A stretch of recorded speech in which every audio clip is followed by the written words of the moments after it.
நம்ம ஊர்லேயும் வீடுகளில் பூச்சிகள் வளர்க்குறது உண்டு. ஒருத்தர் வந்தார், எனக்கு 3000 கரப்பாம்பூச்சி அவசரமாக தேவைப்படுது, எங்கே கிடைக்கும்னு கேட்டார். கரப்பாம்பூச்சியா, அது என்னத்துக்குன்னு கேட்டோம். அது வேறு ஒன்றும் இல்லை, நான் குடியிருக்கிற வாடகை வீட்டை காலி பண்ண போகிறேன். வீட்டு சொந்தக்காரர் என்ன சொல்கிறாருன்னா, இந்த வீட்டுக்கு நான் குடி வந்தப்போ எப்படி இருந்ததோ அதே நிலைமையில் விட்டுட்டு போகணும்னு வீட்டுக்காரர் சொல்லியிருக்கிறார், அதனால தான் கேட்டேன் அப்படின்னார். ஒரு தந்தை தன்னோட பிள்ளைய ரொம்ப தைரியசாலியாக வளர்க்கணும்னு ஆசைப்பட்டார். அதுக்காக அவனை கூப்பிட்டு உட்கார வச்சு இப்படி உபதேசம் பண்ணார். இதை பாருப்பா, நான் உன்னாட்டம் இருக்கிறப்போலாம் எதுக்கும் பயப்பட மாட்டேன், ரொம்ப துணிச்சலாக இருப்பேன். ஒரு நாள் ஒரு அப்பாவி எலிய ஒரு பூனை துரத்திட்டு ஓடிச்சு. நான் உடனே என்ன செஞ்சேன் தெரியுமா? அந்த பூனையை பிடிச்சேன், அது வாலில் ஒரு பட்டாசு சரத்தை கட்டினேன், கொளுத்தி விட்டேன், படபடன்னு வெடிக்க ஆரம்பிச்சுட்டுது. அது துள்ளிக்கிட்டு அங்கேயும் இங்கேயும் ஓடி இருக்கு பாரு ஓட்டம், ரொம்ப தமாஷு அப்படின்னார் அப்பா. இப்படி சொல்லிவிட்டு பையனை பார்த்து, இதை கேட்குறதுக்கு உனக்கும் துணிச்சல் வருதா, நான் என்னுடைய செயலை நீ கேட்குறப்போ உனக்கு துணிச்சல் வருதா அப்படின்னு கேட்டார். வருதுன்னா பையன். எப்படின்னா அப்படிங்கிற விவரத்தையும் சொன்னான் அவன். அதாவது எலியை விரட்டினத்துக்காக பூனை வாலில் பட்டாசு கொளுத்துனீங்க நீங்கள், பூனையை விரட்டினத்துக்காக உங்கள் கழுத்தில் பட்டாசு சரத்தை மாட்டினா என்னென்னு தோணுது எனக்கு அப்படின்னு நான் பையன். பையனோட துணிச்சல் அப்பாவே நடுங்க வச்சுட்டுது. அது சரி, ஒரு அப்பா பிள்ளைக்கு இப்படியா உபதேசம் பண்ணுறது? எல்லாருக்கிட்டையும் அன்பாக பழகிறது எப்படி அப்படின்னு சொல்லி கொடுக்கணும். பிஞ்சு உள்ளங்களில் நஞ்சை தூவலாமா? ஒரு நாள் விநாயகர் ஒரு பூனையோடு விளையாடிக்கிட்டு இருந்தாராம். அப்படி ஆசையாக விளையாடிக்கிட்டு இருந்தப்போ அவரோட கை நகம் தவறுதெல்லாம் பூனையோட முகத்தில் பட்டுட்டு தான். அது ஒரு சின்ன கீரெல்லாம் உண்டாகி விட்டுது. அப்பா அவர் அதை ஒரு பெருசாக நினைக்கல. கொஞ்ச நேரத்துக்கு அப்புறம் விநாயகர் வீட்டுக்கு வந்தார். அவங்க அம்மா பார்வதி தேவியை பார்த்தார். பார்வதி தேவி கன்னத்தில் விரலால் கீறினது மாதிரி ஒரு அடையாளம் இருந்தது. விநாயகருக்கு அதிர்ச்சி, ஆச்சரியம். நம்ம அம்மா இந்த உலகத்துக்கே தாயார், அப்பேற்பட்ட அவங்க முகத்திலேயே கீரலை உண்டாக்கக்கூடியவங்க யாராக இருக்க முடியும் அப்படின்னு யோசனை பண்ணார். தாயே, உன்னுடைய கன்னத்தில் இந்த வடு எப்படிம்மா ஏற்பட்டதுன்னு கேட்டார். குழந்தாய், இது நீ செஞ்ச காரியம்தான்ப்பா, உன்னுடைய கை நகம் கீறினதுனால ஏற்பட்ட வடு தான் இது அப்படின்னாங்க அவங்க. விநாயகர் திடுக்கிட்டு போட்டார். எப்படிம்மா அது? நான் எந்த காலத்துலேயும் ஒன்று அப்படி கீறினதாக எனக்கு நினைவு இல்லையே அப்படின்னார். இன்னைக்கு காலையில் ஒரு பூனையை கீறினதை நீ மறந்துட்டியா அப்படின்னாங்க அந்த அம்மா. விநாயகர் திகைச்சு போய் நின்னார். பார்வதி தேவி சொன்னாங்க, இதை பார்ப்பா, இந்த உலகத்தில் இருக்கக்கூடிய எல்லா உயிர்கள்லேயும் நான் இருக்கிறேன், நான் தான் இந்த உலகமாக ஆகியிருக்கிறேன். ஆகையினால நீ யாரை துன்புறுத்தினாலும் அது உண்மையிலேயே என்ன துன்புறுத்தினதாக தான் முடியும் அப்படின்னாங்க. விநாயகர் மனசுக்குள்ளே ஒரு வெளிச்சம் ஏற்பட்டு தான். அதுக்கப்புறம் அவர் யாரையுமே கல்யாணம் பண்ணிக்காததுக்கு அதுதான் காரணமாக. இந்த உலகத்தில் எல்லாரையும், இங்கே இருக்கிற எல்லாத்தையும் தாயின் வடிவமாக அவர் பார்க்க ஆரம்பிச்சிட்டாராம். குருதேவர் ராமகிருஷ்ணர் இந்த கதையை எடுத்து சொல்லியிருக்கிறார். நபிகள் நாயகம் ஒரு தடவை ஒரு நாற்காலியில் உட்காந்து என்னமோ யோசனை பண்ணிகிட்டு இருந்திருக்கிறார். அப்போ அவரோட உடையில் ஒரு கீழ்ப்பகுதி தரையில் படிஞ்சு கிடந்திருக்குது. அங்கே விளையாடிக்கிட்டு இருந்த ஒரு பூனை அது மேலே படுத்து தூங்கி போச்சு. தொழுகை செய்ய வேண்டிய நேரம் வந்துட்டது. நபிகள் நாயகம் எழுந்திருக்க பார்த்தார். அப்போ தான் பூனை தன்னோட உடை மேலே படுத்து தூங்கிட்டு இருக்கிறது கண்ணில் படுது. பூனையோட தூக்கத்தை கலைக்க விரும்பல அவர். தன்னுடைய சகோதரியை கூப்பிட்டார், ஒரு கத்திரிக்கோள் எடுத்துகிட்டு வர சொன்னார். பூனை படுத்திருந்த உடை பகுதி மட்டும் இருக்குல்ல, அதை மட்டும் அதோட கத்திரிச்சு விட்டுட்டு அதுக்கப்புறம் அவர் எழுந்திரிச்சு தொழுகைக்கு போனாராம். அதாவது பிற உயிர்கள்கிட்ட எப்படி அன்பு காட்டணுங்கிறத பெரியவங்க எவ்வளவோ விதத்தில் நமக்கு எடுத்து காட்டியிருக்கிறாங்க. இருந்தாலும் எத்தனை பேர் மனசில் அதெல்லாம் உரைச்சிருக்குது? நாமளும் நம்ம ட்ரெஸ்ஸு மேலே ஒரு பூனை படுத்திருந்தா ஒரு கத்திரிக்கோலை தான் தேடுவோம், எடுத்துகிட்டு வர சொல்லுவோம். துணியை வெட்டுறதுக்கு பதிலாக இல்லை அதோட வாழை வெட்டினா என்ன அப்படின்னு தோணும். ஒரு ஆள் ரொம்ப பிரியமாக ஒரு பூனையை ஆற்றுல குளிப்பாட்டிகிட்டு இருந்தானா. எப்படி? அந்த பூனையை ஆற்று தண்ணியில் அமுக்கி அமுக்கி குளிப்பாட்டிகிட்டு இருக்கிறான். அந்த வழியாக போன பெரிய ஒருத்தர் இதை பார்த்தார். இதை பார்ப்பா, பூனையை அது மாதிரி ஆற்று தண்ணியில் அமுக்கி குளிப்பாட்டாத, மூச்சு திணறி செத்து போடும் அப்படின்னு அட்வைஸ் பண்ணார். நீ போய் அவன் வேலையை பார்த்துக்கிட்டு, எனக்கு எல்லாம் தெரியும்னா இவன்.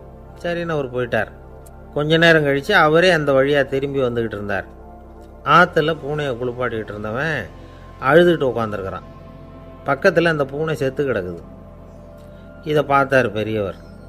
நான் தான் அப்போவே சொன்னேனே அந்த பூனையை ஆற்றுல நினைக்காதேன்னு, அதை கேட்டிருந்தா இப்படி ஆயிருக்குமா அப்படின்னார். அந்த ஆள் கோபமாக இவரை முறைச்சி பார்த்தான். அட போய்யா, இந்த பூனை ஆற்றுல குளித்ததுனால ஒன்றும் செத்து போகல, குளித்ததுக்கு அப்புறம் அதோட உடம்பு ஈரமாக இருக்குதுன்னு அதை புழிஞ்சேன், அதனால தான் இப்படி ஆயிட்டுது அப்படின்னு நானாம். உலகத்தில் எது எதுக்கும் ஆராய்ச்சி கூடங்கள் இருக்குதுல்ல, அது மாதிரி தூக்கத்தை பற்றி ஆராய்ச்சி பண்ணுறதுக்கு ஒரு ஆராய்ச்சி கூடம் இருக்குது. அப்படி ஆராய்ச்சி பண்ணணும்னா அதுக்கு மூழ்கிக்கிட்டு இருக்கணும்ல, அதனால தான் அந்த ஆராய்ச்சி கூடம் இங்கே இல்லை. அமெரிக்காவில் பாஸ்டன் பல்கலைக்கழக மருத்துவமனையில் அது இருக்குது. அங்கே தூக்கத்தை பற்றி பலவிதமான ஆராய்ச்சிகள் பண்ணிகிட்டு இருக்கிறாங்க. அந்த ஆராய்ச்சி கூடத்தில் இயக்குனராக இருக்கிற ஒரு நிபுணர், அவர் என்ன சொல்கிறார் தெரியுமா? உங்களுக்கு தூக்கம் வரலையா, நீங்கள் நல்லா தூங்கிறதுக்கு தாராளமாக சில யோசனைகளை என்னால் சொல்ல முடியும் அப்படிங்கிறார். யோசனை தானே, காசா பணமாக கேட்டு வச்சுக்கலாமே. உணவு, மனநிலை, தூங்கும் இடத்தோட சூழ்நிலை, படுக்கைக்கு செல்கிறப்போ உள்ள பழக்க வழக்கங்கள், இது காரணமாக ஒருத்தருக்கு தூக்கம் வராமல் போகலாம். தூக்கம் வராததுக்கு இதுதான் காரணம்னா அதையெல்லாம் சுலபமாக கட்டுப்படுத்தலாங்கிறார் அவர். தூக்கத்தை வரவழைக்கக்கூடிய ஒரு நல்ல மருந்து உடற்பயிற்சி. ஆனால் ஒன்று, படுக்க போகிற நேரத்தில் இது மாதிரி உடற்பயிற்சிகள் எல்லாம் செய்யக்கூடாது. கொஞ்சம் முன்னாடி பகல்லையே இந்த பயிற்சிகளை செய்கிறது நல்லது. தூக்கம் வராமல் அவதிப்படுறவங்க பிற்பகல் நேரங்களில் காஃபி, டீ இது மாதிரி பானங்களை சாப்பிடக்கூடாது. மது அருந்துறது கூட தூக்கத்தை பாதிக்கும். வெது வெதுப்பான நீரில் குளிக்கிறது, தியானத்தில் ஈடுபடுறது, ஓய்வாக இருக்கிறது, படுக்கிறது, அதாவது படுக்கிறதுக்கு முன்னாடி ஒரு குவளை பால் சாப்பிட்றது, இதெல்லாம் தூக்கத்தை வரவழைக்கிறது ரொம்ப உதவியாக இருக்கும். இன்னொரு விஷயம் என்னென்னா, தூங்கி ஆகணுமேங்கிற கவலை வேண்டியதில்லை. அப்படி நினச்சி கவலைப்படுறதை விட்டுடணும். தூக்கம் வரலையா, உடனே படுக்கையை விட்டு எழுந்திருக்க வேண்டியது.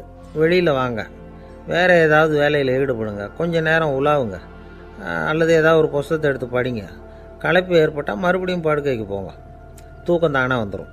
ஒரு விஷயத்தை மட்டும் நல்லா ஞாபகத்தில் வச்சுக்கணும். படுக்கைக்கு போகிறப்போ உங்கள் மற்ற எல்லா பிரச்சனைகளையும் மறந்துடணும். அது எப்படி சார் முடியும், அந்த நேரம் தானே எல்லா பிரச்சனையும் வரிசையாக ஞாபகத்துக்கு வருது அப்படின்னு நாம் நினைக்கலாம். ஆனால் பழக்கத்தில் அதை நாம் மாற்றிக்க முடியும். கொஞ்சம் முயற்சி பண்ணணும், அவ்வளோதான். இது எல்லாமே ஆராய்ச்சி பண்ணி பார்த்துட்டு அந்த நிபுணர் சொல்கிற கருத்து தான். இன்னொரு விஷயமும் அவர் சொல்கிறார். அது என்னென்னா, உடல் கோளாறு காரணமாக தூக்கம் வராமல் அவதிப்படுறவங்களுக்கெல்லாம் இந்த யோசனைகள் சரியாக வராது அப்படிங்கிறார். அதுக்கெல்லாம் மருத்துவ சிகிச்சை கொடுத்து தான் சரி பண்ணணும்.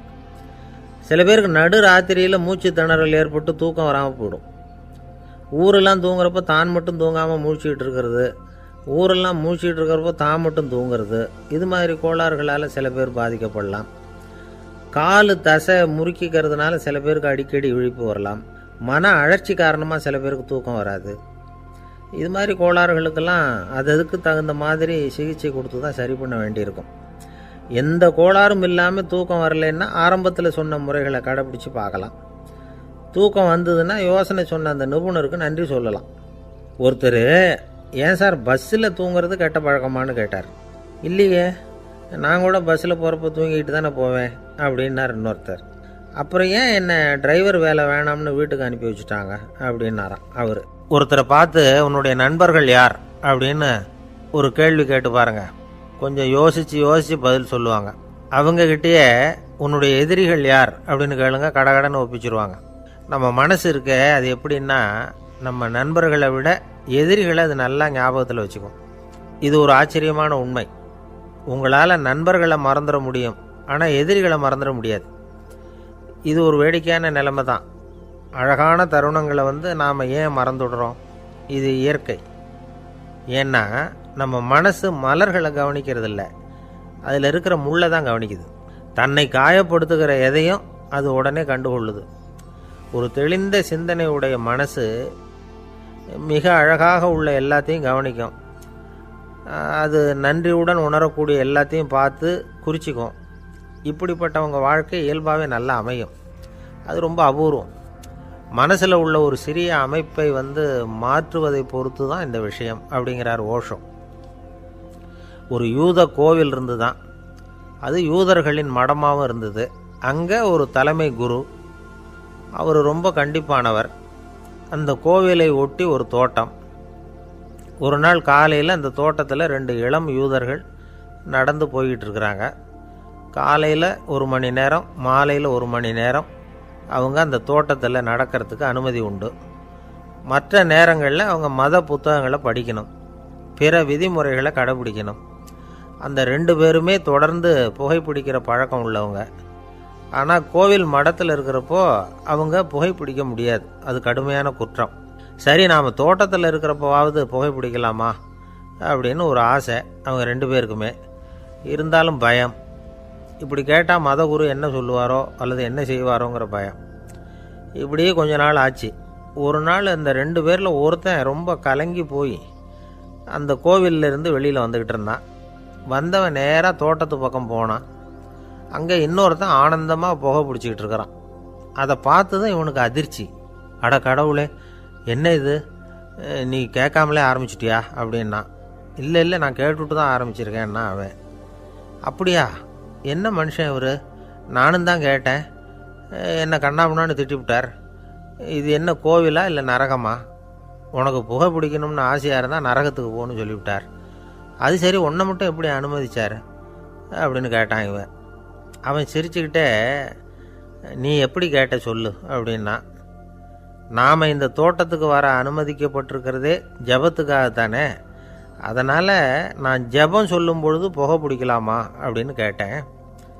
அதுக்கு தான் அவர் சத்தம் போட்டு என்னை அடிக்கவே வந்துட்டார் அப்படின்னா இவன்.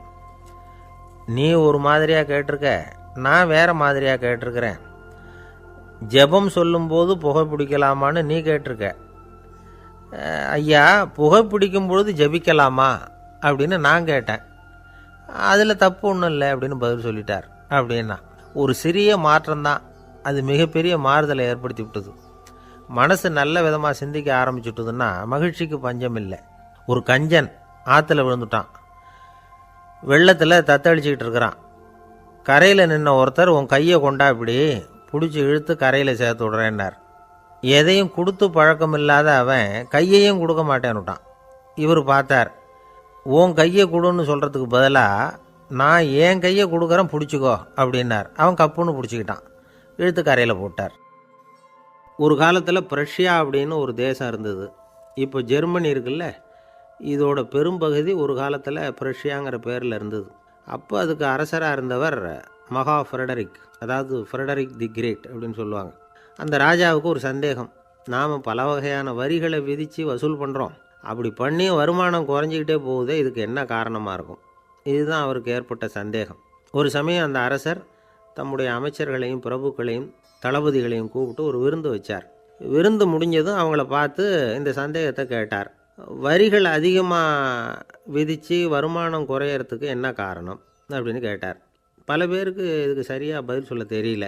அனுபவசாலியான ஒரு தளபதி எழுந்திருச்சார். அரசே, அது எப்படிங்கிறத இப்போ உங்களுக்கு காட்டுறேன்னார். உடனே ஒரு பெரிய பனிக்கட்டி ஒன்றை தன்னுடைய கையில் எடுத்தார். அதை அப்படியும் எப்படியும் திருப்பி பார்த்தார். அப்புறம் அடுத்தவர்கிட்ட கொடுத்தார். அவர் அதை அப்படியும் எப்படியும் திருப்பி பார்த்துட்டு அடுத்தபடியாக இருந்தவர்கிட்ட கொடுத்தார். இப்படியே இதை ஒவ்வொருத்தராக பார்த்துட்டு ஒவ்வொரு கையாக மாறி கடைசியில் மன்னர் கைக்கு போய் சேர்ந்தது. மன்னர் கைக்கு அந்த பனிக்கட்டி போய் சேர்ந்தப்போ அது கொஞ்சம் கொஞ்சமாக உருகி ஒரு பட்டாணி கடலை சைஸுக்கு ஆகிட்டுது. மன்னர் யோசனை பண்ணார், வரி அதிகமாக போட்டாலும் வந்து சேர்றது குறைவாக இருக்கிறதுக்கு என்ன காரணம் அப்படிங்கிறது அவருக்கு புரிஞ்சு போச்சு. காலம்தான் மாறிக்கிட்டு இருக்கே தவிர இந்த கையூட்டு வாங்குகிற பழக்கம் மாறினதாக தெரியல. இன்னொரு ராஜா இருந்தார். அவர் தன்னுடைய ராஜாங்கத்தில் லஞ்ச ஊழலே சுத்தமாக இருக்கக்கூடாது அப்படின்னு நினச்சார். அவர்கிட்ட பல்வேறு துறைகளுக்கும் பொறுப்பாக இருந்த பல பேரும் ரொம்ப சுத்தமாகவும் நேர்மையாகவும் இருந்தாங்க.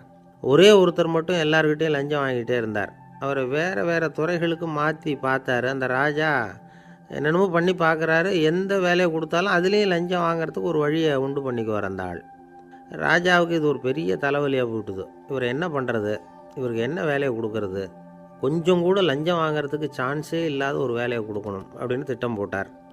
ஒரு நாள் அவருக்கு அந்த உத்தரவும் போட்டுட்டார். அதாவது அவருக்கு என்ன வேலைன்னா, கடற்கரையில் தான் அவருக்கு ஆஃபீஸ்.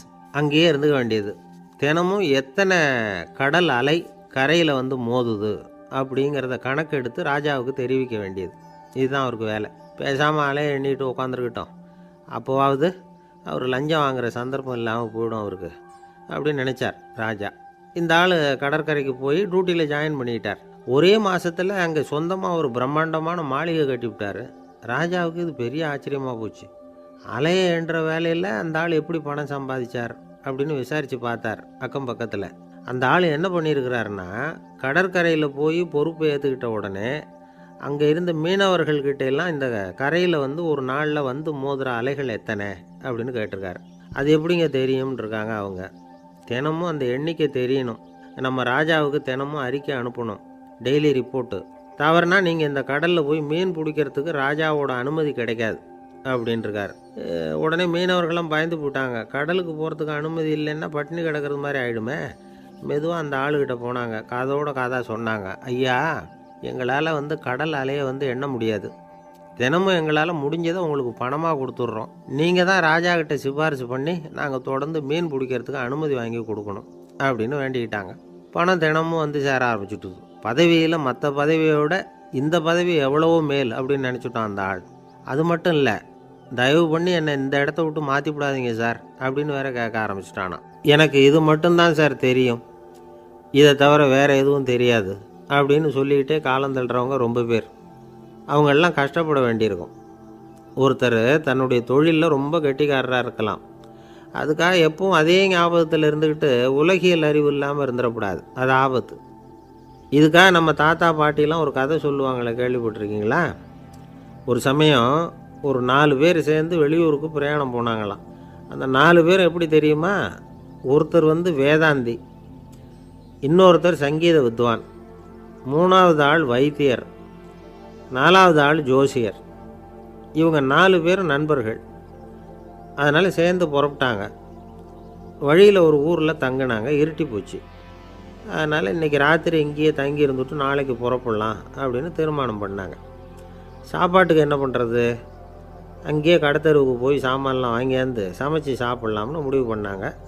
4 பேர் இருக்கிறதுனால ஆளுக்கு ஒரு காரியமாக செய்யலாம் அப்படின்னு வேலையை பிரிச்சுக்கிட்டாங்க. வைத்தியர் வந்து கரிகாய் வாங்க போனார், வேதாந்தி வந்து எண்ணெய் வாங்க போனார், ஜோசியர் வந்து பலசரக்கு வாங்க போனார், சங்கீத வித்வானுக்கு சமைக்கிற வேலை. எல்லாம் சரி, ஆனால் நடந்தது என்ன தெரியுமா? கடைத்தெருவுக்கு காய்கறி வாங்க போனார்ல வைத்தியர், அங்கே போய் மார்க்கெட்டில் பார்த்தார். ஒவ்வொரு கறிகாயாக எடுத்து பார்த்தார். இது பித்தம், உடம்புக்கு ஒத்துக்காது, இது வாயு, உடம்புக்கு ஒத்துக்காது அப்படின்னு ஒவ்வொன்றா தள்ளினார். கடைசியில் ஒன்றுமே தேரல, வெறுங்கையோடு திரும்பி வந்துக்கிட்டு இருக்கிறார்.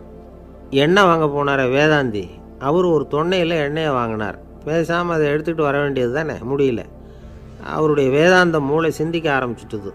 இந்த தொன்னைக்கு எண்ணெய் ஆதாரமா அல்லது எண்ணெய்க்கு தொன்னை ஆதாரமா அப்படிங்கிற ஆராய்ச்சியில் இறங்கினார். என்னாச்சு தெரியுமா? அப்படி கவுத்து பார்த்தார். வாங்கின எண்ணெய் பூராவையும் வழியில் கொட்டிவிட்டு வெறும் தொன்னையோடு வந்து சேர்ந்தார். பலசரக்கு வாங்க போனார் ஜோசியர், அவர் ஒரு வழியில் பார்த்தாரு. வழியில் வந்தவங்களெல்லாம் அங்கங்கே ஒரு மரத்தடியில் உட்கார வச்சு அவங்களுக்கெல்லாம் ஆர்வம் சொல்ல ஆரம்பிச்சிட்டார். அப்படி ஒவ்வொருத்தராக சொல்லி முடிச்சுட்டு கடத்தருக்கு போய் சேர்ந்தார். இவர் அங்கே போய் சேர்றதுக்குள்ளே ரொம்ப நேரம் ஆகிட்டுது. கடையெல்லாம் பூட்டிவிட்டு போயிட்டாங்க. என்ன செய்கிறது? அவரும் வெறுங்கையோடு திரும்பி வந்து சேர்ந்தார். சரி, இவங்க கதை தான் இப்படி ஆச்சு. அங்கே சமைக்கிறதுக்காக உட்காந்துருந்தார் சங்கீத வித்வான், அவர் கதை என்னாச்சு தெரியுமா? அங்கே அவர் அடுப்பை பற்ற வச்சு ஒலையை கொதிக்க வச்சார். அதாவது ஒரு பானையில் தண்ணியை ஊற்றி அடுப்பில் வச்சார். அது கொதிக்க ஆரம்பிச்சிது. தண்ணி கொதிக்கிற சத்தம் இருக்குதுல்ல, அது இவருக்கு தாளம் போடுறது மாதிரி இருந்தது. ஒரே குஷி, பாட ஆரம்பிச்சிட்டார். பாடிக்கிட்டே உற்சாகமாக கையில் இருந்த கரண்டியால் அந்த பானையில் தட்டினார், தாளம் போடுறதா நினச்சிக்கிட்டு. அவ்வளவுதான், பானை பட்டுன்னு உடஞ்சி போச்சு. தலையில் கையை வச்சுக்கிட்டு அவரும் உட்காந்துட்டார். எந்த தொழில் தெரிஞ்சாலும் சரி, அதை புத்திசாலித்தனமாக பயன்படுத்த தெரியலன்னா ஆபத்து தான். அதுக்காக தான் இந்த கதை. ஒரு பஸ்ஸு டிரைவர் ரொம்ப கெட்டிக்காரர். பஸ்ஸை ரொம்ப திறமையாக ஆபத்து இல்லாமல் ஓட்டினதுக்காக பரிசுலாம் வாங்கினவர். அவரே ஒரு படகு ஓட்டுறதுக்காக அழைச்சிட்டு போயிருக்கிறாங்க, மோட்டார் படகு. அதையும் ரொம்ப திறமையாக தான் ஓட்டிகிட்டு போயிருக்கிறாரு. நடுக்கடலில் போனதும் படகு நின்று போச்சு. மோட்டாரில் ஏதோ கோளாறு. என்ன செய்யலாம் அப்படின்னு அந்த டிரைவரை கேட்டிருக்கிறாங்க படகுல இருந்தவங்கெல்லாம். அப்போ அவர் சொன்னாராம், கவலைப்படாதீங்க, ஒன்றும் பிரச்சனை இல்லை, எல்லோரும் கொஞ்சம் கீழே இறங்கி பின்னாடி தள்ளுங்க, மோட்டார் ஸ்டார்ட் ஆகிடும் அப்படின்னாராம். ஒரு ஊரில் ஒரு இளைஞன் இருந்தான். ஒரு நாள் அவன் ஒரு குருவை தேடிக்கிட்டு புறப்பட்டான். ஊரை விட்டு வெளியில் போனான். போகிற வழியில் ஒரு காடு. அந்த காட்டில் ஒரு மரத்தடியில் ஒரு பெரியவர் உட்காந்துருக்கிறார். அமைதியாக மௌனமாக அவர் அமர்ந்திருக்கிறார். இந்த பெரியவரை விசாரிக்கலாம், குருவை தேடி கண்டுபிடிக்கிறதுக்கு இவர் ஏதாவது ஒரு வழி சொல்லி கொடுப்பார் அப்படின்னு நினச்சிக்கிட்டு அவரை நெருங்கினான். ஐயா, எனக்கு ஒரு குரு தேவை, எங்கே கிடைப்பார்? அவரை எப்படி அடையாளம் கண்டுபிடிக்கிறது? அதை பற்றி ஏதாவது விவரம் சொன்னீங்கன்னா நான் கண்டுபிடிச்சிக்குவேன் அப்படின்ட்டுருக்கான். பெரியவர் நிமிர்ந்து பார்த்தார். தம்பி, அது ரொம்ப சுலபம். அவர் வயசானவராக இருப்பார், என்னை விட சுமார் 30 வயசு அதிகமாக இருக்கும். அவர் ஒரு மரத்தடியில் தான் உட்காந்துருப்பார் அப்படின்ட்டுருக்கான். சரிங்க பெரியவரே, அது என்ன மாதிரியான மரம், எப்படி இருக்கும் அப்படின்னு கேட்டிருக்கான். பெரியவர் அந்த விவரங்களையும் சொல்லியிருக்கிறாரு. அது மட்டும் இல்லை, சந்திக்கிற நாள், நேரம், வினாடி முதற்கொண்டு எல்லா விவரங்களையும் துல்லியமாக சொன்னாராம். இவ்வளவு விவரங்களை இவரால் எப்படி சொல்ல முடியுது அப்படின்னு இவனுக்கு ஆச்சரியம். இருந்தாலும் அந்த பெரியவர் கடைசியாக ஒரு விவரம் சொன்னார். அது என்ன தெரியுமா, எப்படியும் நீ அவரை சந்திக்கிறதுக்கு ஒரு 30 வருஷம் ஆகும் அப்படின்னு சொல்லிவிட்டாராம். ரொம்ப நன்றிங்க பெரியவரே அப்படின்னு சொல்லிவிட்டு அந்த இளைஞன் புறப்பட்டுருக்கான். இப்போ அவனுக்கு குரு பற்றின விவரம் எல்லாம் கிடச்சிட்டுது, சந்திக்கிற நேரமும் தெரிஞ்சுட்டுது. ஆனால் 30 வருஷம் அவரை தேடி அலைய வேண்டியிருக்குமே. அவன் தேட ஆரம்பித்தான். காடு மலை எல்லாம் சுற்றி அலைஞ்சான். பல வருஷங்கள் தேடினான், அழுத்து போயிட்டான். கடைசியில் அவனுக்கும் வயசாகிட்டுது. கடைசியில் தன்னுடைய சொந்த ஊருக்கே திரும்பி போய்கிட்டு இருந்தான். அங்கே ஒரு மரத்தடியில் அவன் தேடிக்கிட்டு இருந்த குருநாதர் கிடைச்சார். யார் அவருன்னா, 30 வருஷத்துக்கு முன்னாடி வழி சொல்லி கொடுத்தாருல அதே பெரியவர். அவருக்கு இப்போ 30 வயசு அதிகமாக இருந்தது. அதே மரம், அன்னைக்கு பெரியவர் சொன்ன அடையாளம் இப்போ பொருத்தமாக இருந்தது. இப்போ அந்த பெரியவர் சொன்னார், சரியாக வந்து சேர்ந்துட்டேன், வா, உனக்காக தான் நான் இவ்வளவு காலமும் காத்துக்கிட்டு இருந்தேன் அப்படின்னாரான். என்ன சொல்கிறீங்கன்றிருக்கான். 30 வருஷத்துக்கு முன்னாடி என்கிட்ட வந்தியே, அப்போவே என் காலம் வந்து முடிஞ்சு போயிருந்தது. அப்போவே என்ன உனக்கு அடையாளம் தெரியல, அதனால் இவ்வளவு காலம் உனக்காக காத்துட்ருக்கும்படி ஆகிட்டுது அப்படின்னாரான். ஐயா, அப்போவே நீங்கள் சொல்லியிருக்கலாமே, இதுதான் 30 வருஷம் கழித்து நீ சந்திக்க போகிற இடம், நான் தான் உன்னுடைய குரு அப்படின்னு சொல்லியிருக்கலாமே அப்படின்ட்டுருக்கான். அந்த பெரியவர் சிரிச்சுக்கிட்டே இதுக்கு பதில் சொன்னாராம். நான் எவ்வளவோ விவரமாக தான் சொன்னேன், நீ சரியாக புரிஞ்சிக்கல. காரணம், அப்போ நீ போதுமான அளவுக்கு பக்குவம் பெற்றிருக்கவில்லை. அதனால் புரியும் சக்தி இல்லாமல் போயிட்டுதப்போ 30 ஆண்டு காலம் நீ அலைஞ்சி தெரிஞ்சிருக்கிற. அது காரணமாக இப்போ உனக்கு அந்த பக்குவம் வந்துட்டுது. அதனால தான் அடையாளம் காண முடிஞ்சுது, நானே உன்னுடைய குரு அப்படின்னாராம். இதிலேருந்து என்ன தெரியுதுன்னா, ஆன்மீகத்தில் மாணவனாக சேர்றதுக்கு கூட ஒரு பக்குவத்தன்மை தேவைப்படுது. ஒரு பெரிய ஞானி, அவர்கிட்ட ஒரு சீடனாக இருக்க ஒருத்தன் வந்தான், எதிரில் நின்னான். ஞானி அவனை வெகு நேரம் உற்று பார்த்தார். அப்புறம் சொன்னார், சீடனாக இருக்கிறது ரொம்ப சிரமம்னார். நான் தயாராக இருக்கிறேன்னா. அது இன்னமும் சிரமமாச்சே, இங்கே வந்து குருவாக இருக்கிறது மட்டுமே சுலபம் அப்படின்னாராம். அப்படின்னா நான் குருவாகவே ஆகிடுறேன் அப்படின்னானா. இது போலவே இந்த காலத்தில் கதை ஒன்று உண்டு. ஒரு பள்ளிக்கூடத்தில் வகுப்பு ஆசிரியர் மாணவனை திட்டிக்கிட்டு இருந்தார். டேய், நீ 100க்கு 10 மார்க்கு தான் வாங்கிக்கிட்டு இருக்க. இவ்வளவு மோசமாக நீ படித்தா கடைசியில் மாடு மேய்க்கிறது கூட லாய்க்கு இல்லாதவனா ஆகிடுவேன். அதுக்கப்புறம் என்ன செய்ய போகிறேன் அப்படின்னாராம். பையன் தலையை சொரிஞ்சிக்கிட்டே சொன்னானா, சார் அப்படின்னா ஒன்று செய்கிறேன் அப்படின்னானா. இவர் கேட்டிருக்கார், என்ன செய்ய போகிறேன்னு. வேறு என்ன சார், உங்களை மாதிரி ஒரு ஆசிரியர் ஆகிடுறேன் அப்படின்னானா. இமயமலை அடிவாரத்தில் ஒரு மடம், அங்கே ஒரு சன்னியாசி இருந்தார். அவர்கிட்ட ஒருத்தர் வந்தார். சுவாமி, ஆசையை உதற நினைக்கிறேன், முடியல, ஒட்டிக்கிட்டே வருது அப்படின்னாராம். இப்படி உட்கார, ஒரு கதை சொல்கிறேன் அப்படின்னு சொல்லி அவர் சொல்ல ஆரம்பித்தாராம். அவர் சொன்ன கதை என்னென்னா, ஒரு ஊரில் ஒரு ஆள் இருந்தான். அவன் பேர் குப்புசாமி. அவன்கிட்ட எப்பவும் ஒரு பழைய தொப்பி இருக்கும், விடவே மாட்டான். அதனால் அவனை எல்லோரும் தொப்பி சாமி அப்படின்னு தான் கூப்பிடுறது வழக்கம். ஒரு புது தொப்பி வாங்கிக்கப்படாதாப்பா அப்படின்னு நண்பர்கள்லாம் சொல்லி பார்த்தாங்க. பணத்துக்கு எங்கே போவேன் அப்படின்னு விட்டானான். பணம் வச்சுருக்கான், செலவு பண்ண மனசு வரல, மகா கஞ்சன். பழைய பாட்டில்கள்லாம் வாங்கி விற்றுக்கிட்டு இருந்தான். அப்படி ஒரு தடவை பழைய கண்ணாடி சாமான்களை ஏலத்தில் எடுத்தப்போ அதில் ஒரு அருமையான சென்ட்டு பாட்டில் கிடச்சிது. உடனே ஒரு ஐடியா பண்ணான். அந்த சென்ட்டை வந்து சின்ன சின்ன பாட்டில்களில் அடைச்சி ஜன்னல் ஓரமாக அடுக்கி வச்சுட்டான். அதை விற்றா நிறைய பணம் கிடைக்குமே. அதனால் இதுக்கு இடையில் ஒரு நாள் அவன் வந்து அப்படியே உட்காந்துருந்தான். அந்த நேரம் நண்பன் வந்தான். ஏண்டா, உன் பழைய தொப்பியை மாற்றப்படாதா, ஊரில் எல்லோரும் கேலி பேசுகிறாங்களே ஒன்று தொப்பி சாமின்னு அப்படின்னு சொல்லி கேட்டிருக்கான். இந்த சென்ட்டு பாட்டில் விற்றதும் பணம் வரும், அதுக்கப்புறம் பார்க்கலாம் அப்படின்னு நானா. இவன் சரி வா, நீச்சல் குளத்துக்கு போயிட்டு வருவோம் அப்படின்னு கூப்பிட்ருக்கான் நண்பன். 2 பேரும் போனாங்க. அதே நேரம் அந்த ஊர் நீதிபதியும் அங்கே குளிக்க வந்தாராம். அவர்கிட்ட இருந்தது விலை வசந்த ஒரு புது தொப்பி.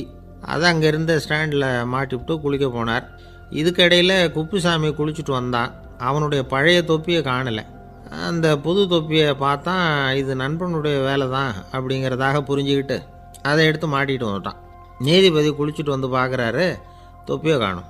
போலீஸில் புகார் கொடுத்தார். அவங்க வந்து தேடினாங்க. ஒரு மூலையில் பழைய தொப்பி கிடச்சிது. அடடா, இது நம்ம குப்புசாமியோட தொப்பி இல்லையா அப்படின்னு நானா ஒருத்தன். உடனே அவன் வீட்டுக்கு தேடிட்டு போயிருக்காங்க. அங்கே போய் பார்த்தா புது தொப்பி அங்கே இருக்குது. உடனே அவனுக்கு 1000 ரூபா அபராதம் போட்டாங்களாம். அவன் பணத்தை கட்டிவிட்டு ரொம்ப எரிச்சலோடு வீட்டுக்கு வந்தான். பழைய தொப்பி கண்ணில் பட்டுது. மறுபடியும் உன்னால் தானே எனக்கு 1000 ரூபா நஷ்டம் அப்படின்னு சொல்லி அதை எடுத்துக்கிட்டு அப்படி போயிருக்கான். அந்த ஊர் குளத்தில் வீசி எரிஞ்சிட்டு வந்துட்டான். அது மீன் பிடிக்கிற ஒருத்தன் கையில் சிக்கிச்சு. அவன் வர்ற வழியில் அதை எடுத்து வேகமாக வீசி எறிஞ்சான். அது நேராக குப்புசாமி வீட்டு ஜன்னல் வழியாக உள்ளே வந்து இந்த சென்ட்டு பாட்டில்கள் மேலே விழுந்து எல்லாம் உடஞ்சி நொறுங்கி போச்சு. குப்புசாமி பார்த்தான். தோட்டத்தில் ஆழமாக ஒரு குழியை வெட்டினான். அந்த தொப்பியை போட்டான், மூடிவிட்டான். இதை அடுத்த வீட்டுக்காரன் பார்த்தான். ஏதோ புதையல் தான் வச்சுருக்கான் போல இருக்குன்னு நினச்சான். போலீஸில் போய் புகார் கொடுத்துட்டான். மறுபடியும் போலீஸ் குழியை தோண்டினாங்க. பழைய தொப்பி மறுபடியும் வெளியில் வந்தது. எல்லோரும் சிரிக்கிறாங்க. அன்னைக்கு ராத்திரியே அந்த தொப்பியை எடுத்துக்கிட்டு நேராக புறப்பட்டான். ஒரு கல்லில் அதை சேர்த்து கட்டி குடிநீர் தொட்டி இருக்கும்ல, அதில் போட்டுட்டு வந்துட்டான். இனிமேல் என்ன பண்ணும் பார்ப்போன்னு. ஒரு நாள் திடீர்னு குழாயெல்லாம் அடைப்பட்டு போச்சு. மாநகராட்சி அலுவலர்கள் வந்து என்னன்னு பார்த்தா அந்த பழைய தொப்பி குழாயை அடைச்சிக்கிட்டு இருக்குது. இது குப்புசாமியோட தொப்பிங்கிறது தான் எல்லாருக்கும் தெரியுமே. உடனே குடிநீரை வந்து பாழாக்கணத்துக்காக குப்புசாமிக்கு கோர்ட்டு 2500 ரூபா அபராதம் போட்டுவிட்டுது. அதையும் கட்டிவிட்டு வெளில வந்தான். கடைசியாக முடிவு பண்ணான். ஒரு நெருப்பு குச்சியை கிழிச்சான். தொப்பியை கொளுத்தினான். எரிஞ்சுது. எடுத்து வெளில எரிஞ்சான். கொஞ்ச நேரத்தில் தீ அணைப்பு படம் வந்துட்டுது. ஆமாம், இவன் எடுத்து எரிஞ்சது வெளியில் விழுந்து வீட்டு கூரையே பற்றிக்கிட்டு எரிய ஆரம்பிச்சுட்டுது. அவனோட பணத்தாசையும் அதோடு சேர்ந்து எரிஞ்சு போச்சான். இப்படி ஒரு கதை. இந்த கதையை சொல்லி முடித்தார் அந்த இமயமலை அடிவாரத்தில் இருந்த சன்னியாசி. இப்போ அந்த குப்புசாமி எங்கே இருக்கிறான்னு கேட்டார் எதிரில் இருந்தவர். இதோ உன் எதிரிலே இருக்கிறான், நான் தான் அந்த குப்புசாமி அப்படின்னாரான் அந்த சன்னியாசி. அந்த குப்புசாமிகிட்ட இருந்தது மாதிரி ஒரு பழைய தொப்பி நம்ம ஒவ்வொருத்தர்கிட்டையும் உண்டு. அதை எப்படி தொலைக்கிறதுன்னு தெரியாமல் தடுமாறிக்கிட்டு இருக்கிறோம். அது என்ன தொப்பிங்கிறீங்களா? அதுதான் நம்மை சூழ்ந்திருக்கிற மாயை அப்படிங்கிறார் சுவாமி சின்மயானந்தர். மெய்ஞானம் கிடைக்கிறப்போ மாயை வந்து எரிஞ்சு போகும் அப்படிங்கிறது அவருடைய கருத்து.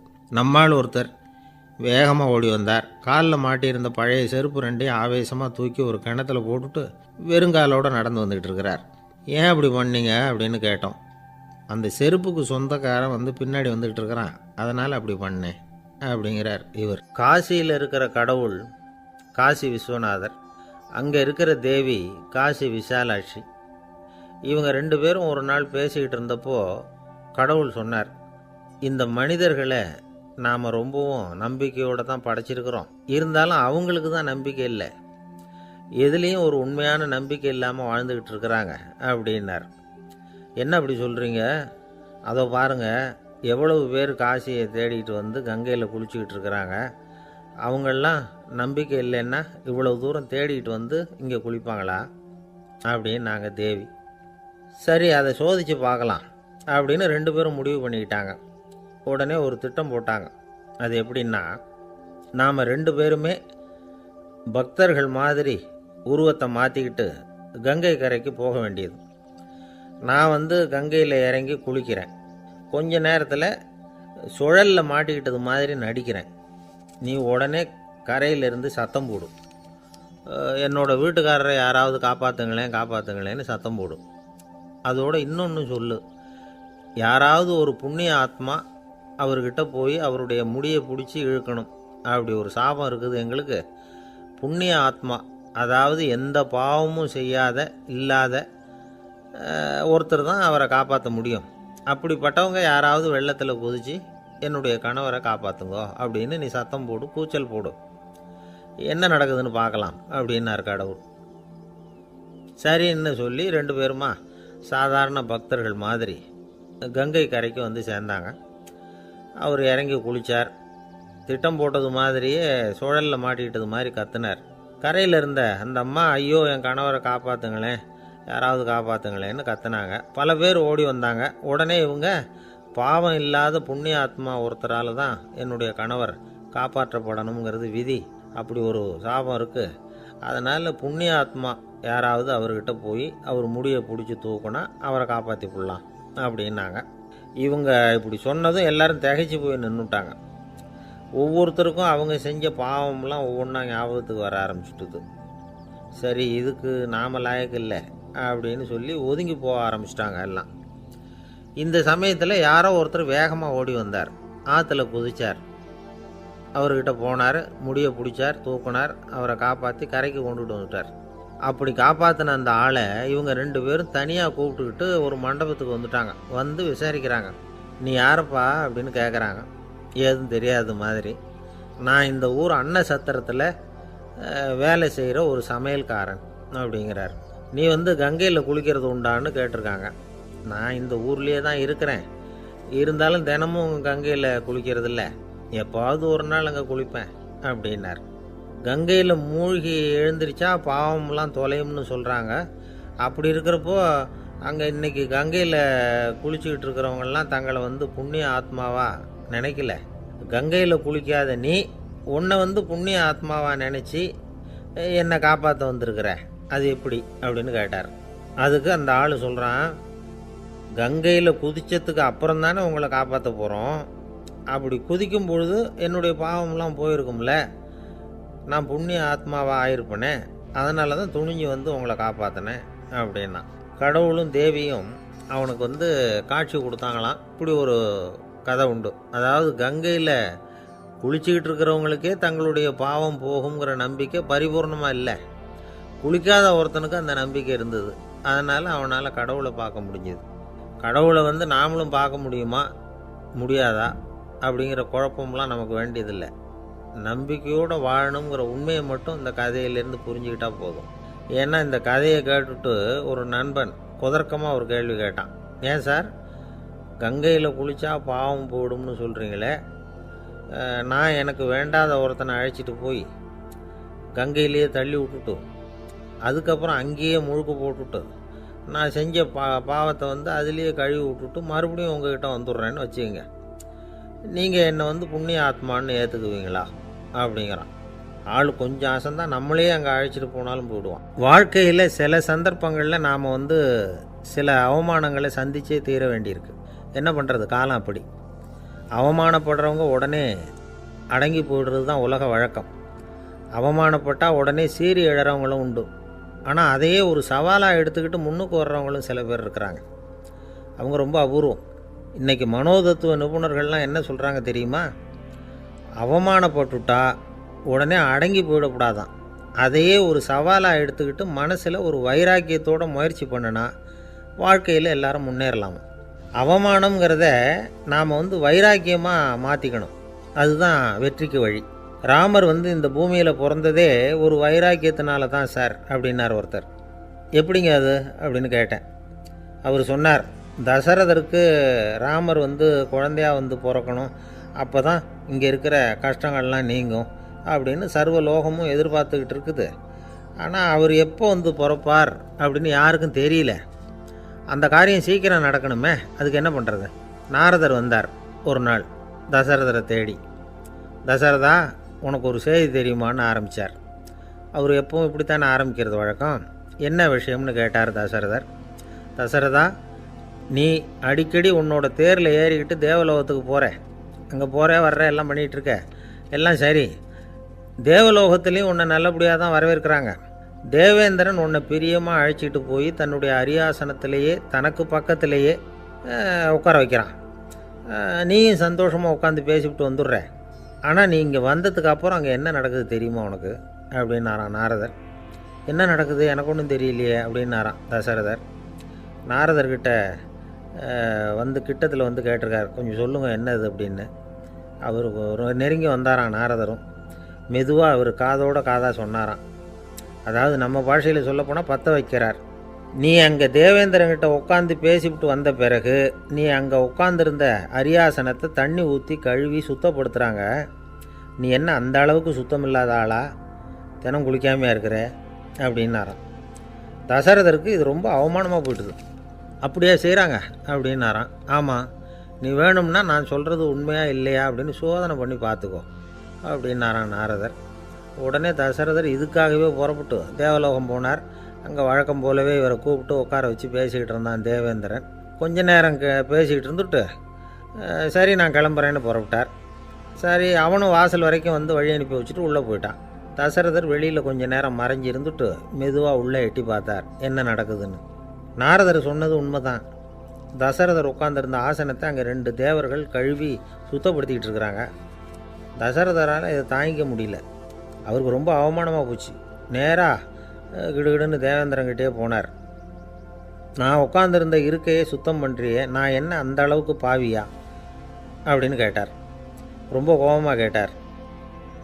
தசரதரே, மனுஷனுக்கு 3 கடன்கள் உண்டு. தேவ கடன், ரிஷி கடன், பித்ரு கடன். இதை தீர்க்காதவன் பாவியாகிறான். இதில் மகனை பெறுவதால் தான் பித்ரு கடன் தீரும். உனக்கு மகன் கிடையாது, அதனால் நீ பாவியாகிற. பாவி உட்கார்ந்துருந்த இடம்ங்கிறதுனால அதை சுத்தம் செய்ய வேண்டியது எங்கள் கடமை அப்படின்னு நானும் தேவேந்திரன். இந்த இடத்துல தசரதருக்கு ஏற்பட்ட அவமானம் ஒரு வைராக்கியமாக மாறிச்சு. தேவேந்திரனே கேட்டுக்கோ, ஒரு மகனை பெற்ற பிறகு தான் இந்த சபையில் மறுபடியும் அடி எடுத்து வைப்பேன் அப்படின்னு சொல்லிவிட்டு போயிட்டாராம். போய் புத்திர காமேஷ்டி யாகம் பண்ணார். புத்திரர்கள் பிறந்தார்கள். இந்த கதையில் உள்ள கருத்து என்னென்னா, தேவேந்திரன் தசரதரை அப்படி அவமானப்படுத்தலைன்னா அவருக்கு இப்படி ஒரு வைராக்கியம் பிறந்திருக்குமா? யோசித்து பார்க்கணும். நமக்கு ஏற்படுகிற சில அவமானங்களையும் வைராக்கியமாக மாற்றிக்குவோம். அப்படி மாற்றிக்கிட்டோம்னா வாழ்க்கையில் முன்னேறலாம். நம்ம ஆளுங்க சில பேர் அவமானத்தை வைராக்கியமாக மாற்றிக்கிறது எப்படி தெரியுமா? நம்மக்கிட்ட ஒரு பையன் சொன்னான், எங்கள் அப்பா என்னை எல்லாருக்கும் முன்னாடி வச்சு திட்டிவிட்டார், பொறுப்பு இல்லாமல் ஊர் சுற்றுறேன்னு சொல்லி அவமானப்படுத்தி விட்டார். இனிமேல் நீ என் முகத்திலேயே முழிக்காதரா போடான்னு வேற சொல்லிவிட்டார். எனக்கு ரோஷம் வந்துட்டுது. அந்த அவமானத்தை வைராக்கியமாக மாற்றிக்கிட்டேன். அன்னையிலேருந்து அவர் முகத்திலேயே முழிக்கிறது இல்லை அப்படின்னா. அப்படியான்னு கேட்டோம். ஆமாங்க, அவர் வீட்டில் இல்லாத நேரமாக பார்த்து உள்ள சமையல் கட்டுக்கு போய் சாப்பிட்டுட்டு நைஸாக வெளியில் வந்துடுவேன் அப்படிங்கிறான் அவன். ஜவஹர்லால் நேரு பிரதமராக இருந்த சமயம் அவர் ஒரு தடவை சென்னைக்கு வந்திருக்கிறார். இங்கே சில முக்கிய நிகழ்ச்சிகளில் கலந்துக்கிறதுக்காக வந்திருந்தார். ஆளுநர் மாளிகையில் ஒரு நாள் ராத்திரி தங்கி மறுநாள் புதுடெல்லி புறப்படுறதாக ஏற்பாடு. நிகழ்ச்சியிலெல்லாம் முடிச்சுக்கிட்டு ஆளுநர் மாளிகையில் தங்கியிருக்கிறார்.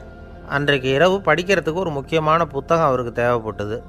அந்த சமயத்தில் உலக அளவில் ஒரு முக்கியமான பொருளாதாரம் சம்பந்தமான ஒரு புத்தகம் வெளியாகி இருக்கிற விஷயம் அவருக்கு தெரியும்.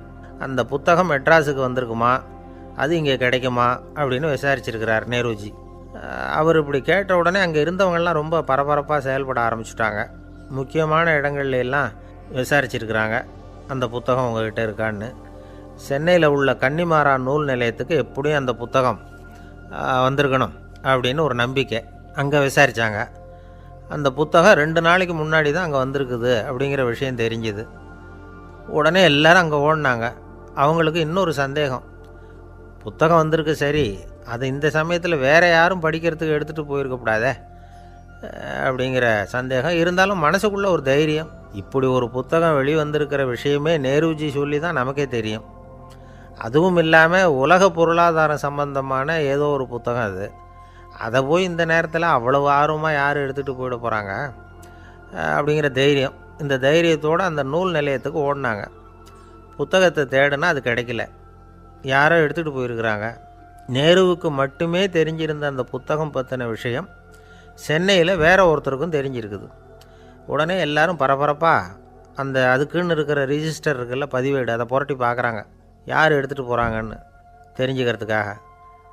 எடுத்துகிட்டு போனவங்க அதில் கையெழுத்து போட்டிருப்பாங்கல்ல, அதை பார்த்து யாருன்னு தெரிஞ்சுக்கலாம் அப்படிங்கிறதுக்காக தான் அதை புரட்டுறாங்க. அதோ அந்த புத்தகத்தோட பேர் பக்கத்தில் அதை எடுத்துக்கிட்டு போனவங்க கையெழுத்து உத்து பார்க்குறாங்க எல்லாரும். அதில் போட்டிருக்குது பேர் CN அண்ணாதுரை அப்படின்னு எழுதியிருந்தது. அவர் தான் பேரறிஞர் அண்ணா. நேரு படிக்க விரும்பின ஒரு புத்தகத்தை அதே நேரம் படிக்க விரும்பின இன்னொரு தலைவர் இவர். படிக்கிறதுல அவருக்கு இருந்த ஆர்வத்தை நாம் தெரிஞ்சுக்கணும்னா அதுக்கு எவ்வளவோ சம்பவங்கள் இருக்குது. கடைசி காலத்தில் அவர் அடையாறு மருத்துவமனையில் படுத்திருக்கிறார். அவருக்கு ஒரு முக்கியமான அறுவை சிகிச்சை செய்ய வேண்டியிருக்குது அவசரமாக. அமெரிக்காவிலேருந்து டாக்டர் மில்லர் வந்திருக்கிறார். அவர்கிட்ட கேட்குறார், டாக்டர் நாளைக்கே அறுவை சிகிச்சை செய்ய போகிறீங்களா அப்படின்னு. ஆமாங்கிறார் டாக்டர் மில்லர்.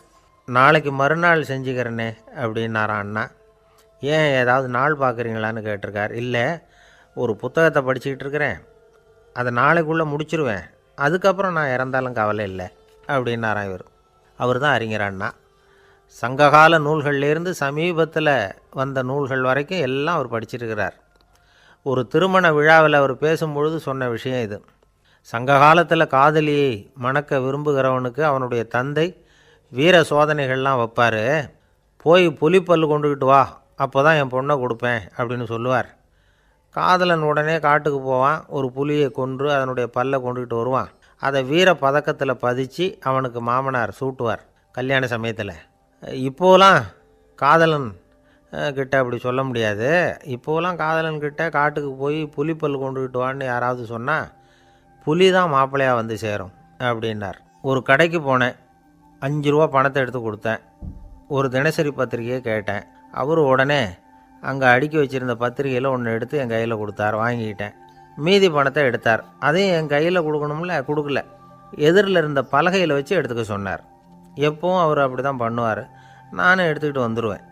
இவர் ஏன் இப்படி பண்ணுறாருங்கிறது எனக்கு ரொம்ப நாளாக ஒரு சந்தேகம். ஒரு நாள் அவர்கிட்டயே இதை கேட்டுவிட்டேன். ஏங்க, நீங்கள் உங்கள் கடைக்கு வந்து பொருள்கள் வாங்குறவங்களுக்கு நீங்கள் பாக்கி சில்லறையை கொடுக்குறப்போ பலகையில் வச்சு விட்றீங்க, கையில் கொடுக்க மாட்டேங்கிறீங்களே, ஏன் அப்படின்னு கேட்டேன். காசை கையில் கொடுத்தா நம்மக்கிட்ட இருக்கிற லட்சுமி போயிடுவா சார் அப்படின்னார். அதாவது பணம் செலவாயிடும் அப்படின்னு அர்த்தமா.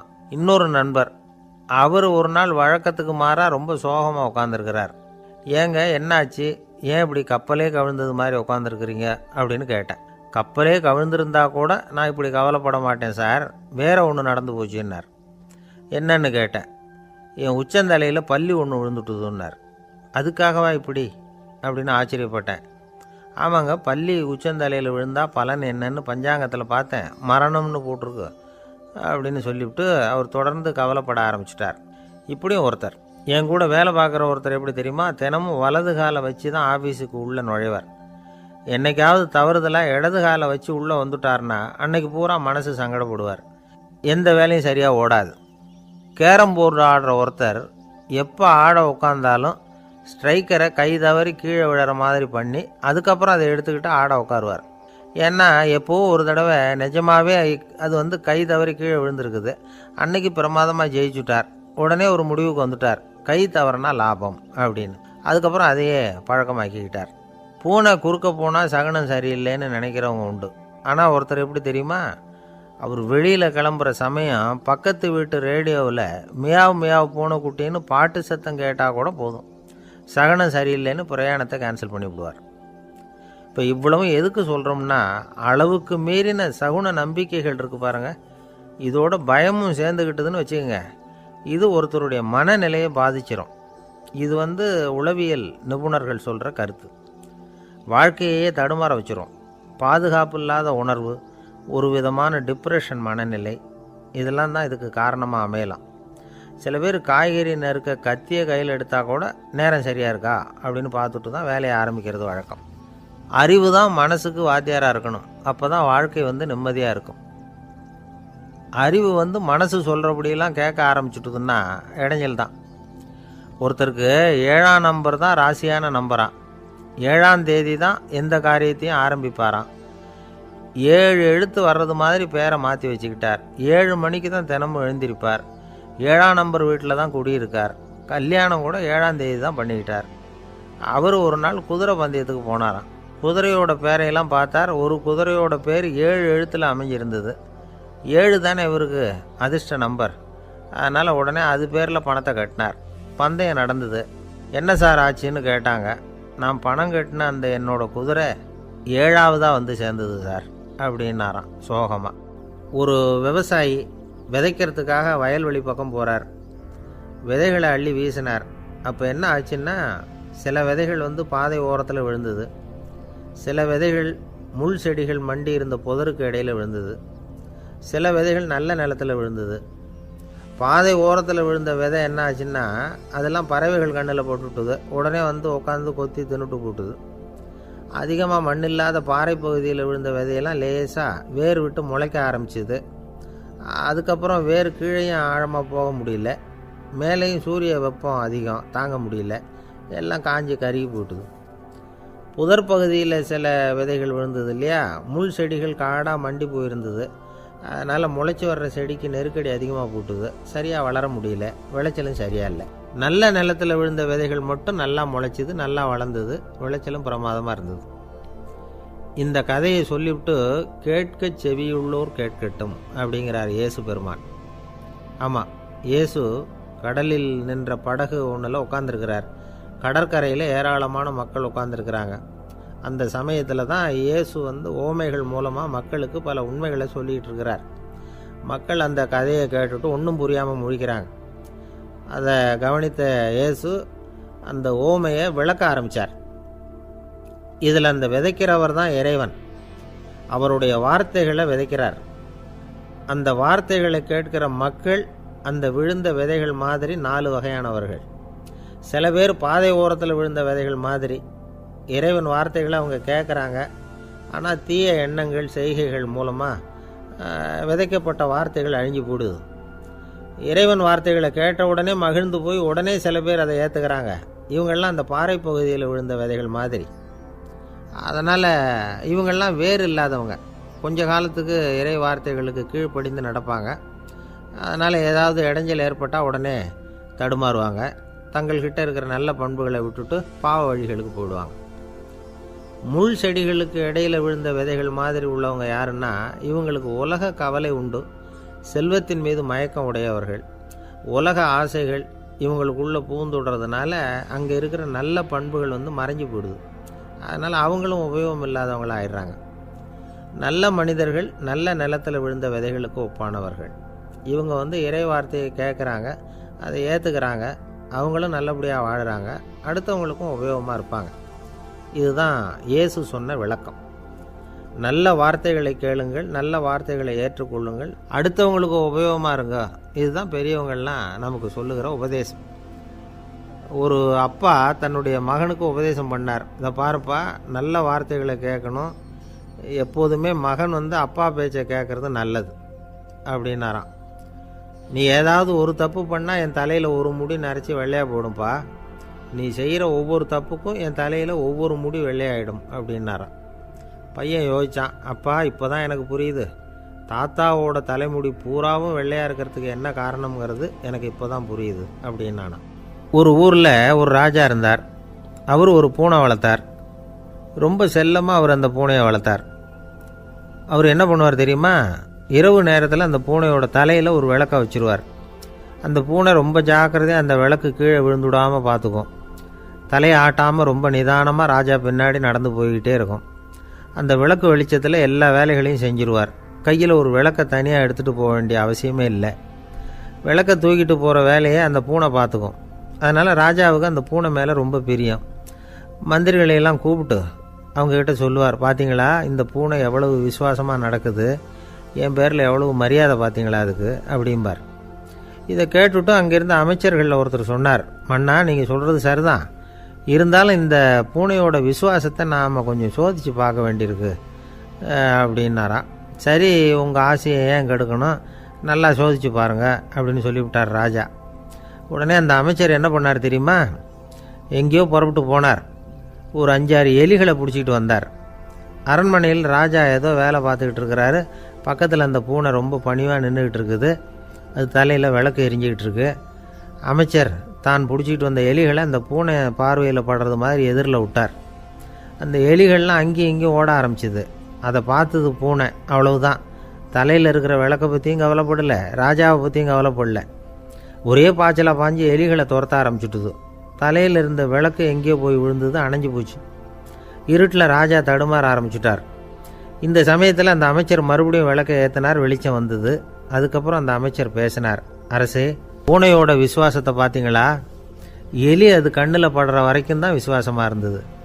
அது மாதிரி எலியை பார்த்ததும் எல்லாத்தையும் விட்டுட்டு அதை துரத்த ஆரம்பிச்சுட்டு பார்த்தீங்களா? தான் அந்த பூனையை பற்றி நினச்சது தப்புங்கிறது அதுக்கப்புறம் தான் அந்த ராஜாவுக்கு புரிஞ்சுதான். சரி, இப்போ எதுக்கு இந்த கதையெல்லாம் அப்படிங்கிறீங்களா? இந்த பூனை மாதிரி தான் நம்ம மனசும்.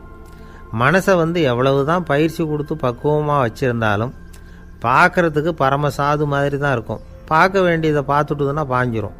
இந்த பூனை மாதிரி புலன் இன்ப பொருள்கள் கிட்டாத வரைக்கும் மனம் அடங்கி இருக்கிறது மாதிரி தான் தெரியும்.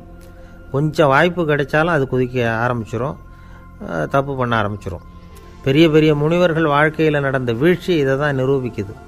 புலன்களின் ஆற்றல் அதிகம். அதனால் மனக்கட்டுப்பாடு பயிற்சிகளில் ரொம்ப எச்சரிக்கையாக இருக்கணுங்கிறார் சுவாமி சிவானந்தர். மது பழக்கத்தையே விட்டுவிட்டேன்னு உறுதியாக இருப்பான். கடை கண்ணில் பட்டுவிட்டதுன்னா கால் அவனை கேட்காமலே இழுத்துக்கிட்டு உள்ளே போயிடும். இதுதான் மனசுங்கிறது. அதுதான் அந்த ராஜா வளர்த்த பூனை. நம்மால் ஒருத்தன் அந்த ராஜா பூனை தலையில் விளக்க வச்சது மாதிரி இவன் தன்னுடைய தலையிலேயே ஒரு விளக்கை ஏற்றி வச்சுக்கிட்டு என்னத்தையோ தேட ஆரம்பித்தான். தேடிக்கிட்டு இருக்கிறான். தலையை ஆட்டாமல் நிதானமாக நடந்து ரொம்ப நேரமாக தேடிட்டு இருக்கிறான். அந்த சமயம் அங்கே வந்த ஒருத்தர் என்னத்தை தேடுறீங்கன்னு கேட்டார். அதுதான் மறந்து போச்சு அப்படின்னு இழுத்தான். சரி, கொஞ்சம் இப்படி உட்காருங்க, ஞாபகம் வந்ததும் தேட ஆரம்பிக்கலாம் அப்படின்னார் அவர். இவன் கொஞ்ச நேரம் உட்காந்து யோசித்தான். அப்புறம் திடீர்னு எழுந்திரிச்சான். ஞாபகம் வந்துட்டுதுன்னா. என்னன்னு கேட்டார். எங்கள் வீட்டில் இருந்த விளக்கை எங்கே வச்சேன்னு தெரியல, அதை தான் தேடிக்கிட்டு இருக்கிறேன், ஏற்றி வைக்கலாம்னு பார்க்குறேன் அப்படின்னா. ஒரு ராஜா இருந்தார். நாடு பூராவும் நிறைய மரங்களை நட்டு வளர்க்கணுங்கிறது அவரோட ஆசை. தானே அதுக்கு முன்மாதிரியாக இருக்கணும்னு நினச்சார். அரண்மனையை சுற்றி மரங்களை நட்டு வளர்த்தார். இதை பார்த்துட்டு ஜனங்களும் அவங்கவுங்க வீட்டை சுற்றி மரக்கன்றுகளை நட்டு வளர்த்தாங்க. கொஞ்ச காலத்தில் ஊர் பூரா பசுமையாக மாறிச்சு. எல்லாருக்கும் சந்தோஷமாக இருந்தது. இது ஒரு பக்கம் இருக்கட்டும். இப்போ நான் சொல்ல போகிற கதை வேறு. அதாவது, அந்த ராஜா ஒரு நாள் தன்னுடைய அரண்மனையை சுற்றி இருக்கிற விதவிதமான மரங்களை எல்லாம் போய் பார்த்தார். எப்படி இருக்கிறீங்க அப்படின்னு ஒவ்வொரு மரத்துக்கிட்டையும் விசாரித்தாராம்.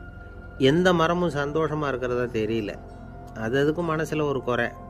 முதல்ல ஆலமரத்துக்கிட்ட போனார். அது சொல்லிச்சு, மண்ணா, நான் நல்லா பெருசாக வளர்ந்துருக்கிறேன், அடர்த்தியாக இருக்கிறேன், கிளையெல்லாம் 4 பக்கமும் நல்லா படர்ந்து தான் இருக்குது, இருந்தாலும் எந்த பிரயோஜனமும் இருக்கிறதா தெரியல எனக்கு. என்னுடைய பழம்லாம் ரொம்ப சின்னதாக இருக்குது, என் கண்ணுக்கு சரியாக புறப்பட மாட்டேங்குது.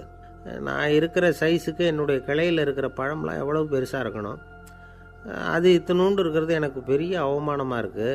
இப்படி இங்கே நின்றுக்கிட்டு இருக்கிறதே ரொம்ப கூச்சமாக இருக்குது. ஒரு நல்ல புயல் வந்ததுன்னா பேசாமல் சாஞ்சு விடலாமான்னு பார்க்குறேன் அப்படின்னு புலம்புது ஆலமரம். சரி, இருக்கட்டும்னு நினச்சிக்கிட்டு ராஜா அடுத்தபடியாக ஒரு அத்தி மரத்துக்கிட்ட போனார். அதுவும் புலம்ப ஆரம்பிச்சுட்டுது. நான் கூட பெரிய மரம் தான், இல்லை இலையெல்லாம் அழகாக தான் இருக்குது, பழம் அழகாக இருக்குது, இருந்தாலும் உள்ள விஷயம் இல்லையே, அத்தி பழத்தை புட்டு பார்த்தா அத்தனையும் சொத்தை அப்படின்னு பழமொழியே உண்டாயிட்டுதே. இப்படி ஒரு கெட்ட பேரோடு நான் இருக்கணுமா அப்படின்னு புலம்புது அது. சரி, இது இருக்கட்டும் அப்படின்னு சொல்லி அடுத்தபடியாக வேப்ப மரத்துக்கிட்ட போனார். அது தன்னுடைய வேதனையை வெளியிட்டது. எனக்கு எவ்வளவோ மருத்துவ குணங்கள்லாம் இருக்கிறதா சொல்லிக்கிறாங்க, இருந்தாலும் என்ன பிரயோஜனம், என்னுடைய பழத்தை மனிதர்கள் யாரும் விரும்பி சாப்பிட்றது இல்லையே அப்படின்னுது. ராஜா அடுத்தாப்புல இருந்த ஒரு பனை மரத்துக்கிட்ட போனார். நான் நல்லா உயரமாக தான் வளர்ந்துருக்கிறேன், மற்ற மரங்கள்லாம் என்னை அண்ணாந்து தான் பார்க்கணும், இருந்தாலும் என்கிட்ட நிழலுக்காக யாரும் ஒதுங்கிறது இல்லையே அப்படின்னுது.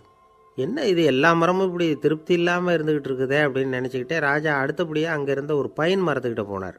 அழகாக உயரமாக பசுமையாக தான் இருந்தது, ஆனால் பழமோ பூவோ கிடையாது. அதை நினச்சி அது வருத்தப்பட்டுக்கிட்டு இருக்குது. ஓக் மரம் அது ஒன்று நின்றுட்டு இருந்தது. அது என்ன சொல்லிச்சுன்னா, இலையுதிர் காலத்தில் என் மேலே இருக்கிற எல்லா இலைகளும் உதிர்ந்து போடுது, முடி கொட்டின மனிதர்கள் மாதிரி மொட்டையாக நான் நிற்க வேண்டியிருக்குது, என்ன வாழ்க்கை இது அப்படின்னு சொல்லி அழுத்துக்கிட்டது. சரி, புளிய மரம் என்ன சொல்லுது பார்ப்போம்னு அதுக்கிட்ட போனால், என்னுடைய நிழலில் யாருமே தங்க மாட்டாங்க, உடம்புக்கு சூடுன்னு ஒதுங்கி போயிடுவாங்க, அடிமரத்தை பார்த்திங்கன்னா பட்டையெல்லாம் உறிஞ்சி பார்க்குறதுக்கே கேவலமாக இருப்பேன் அப்படின்னுது அது.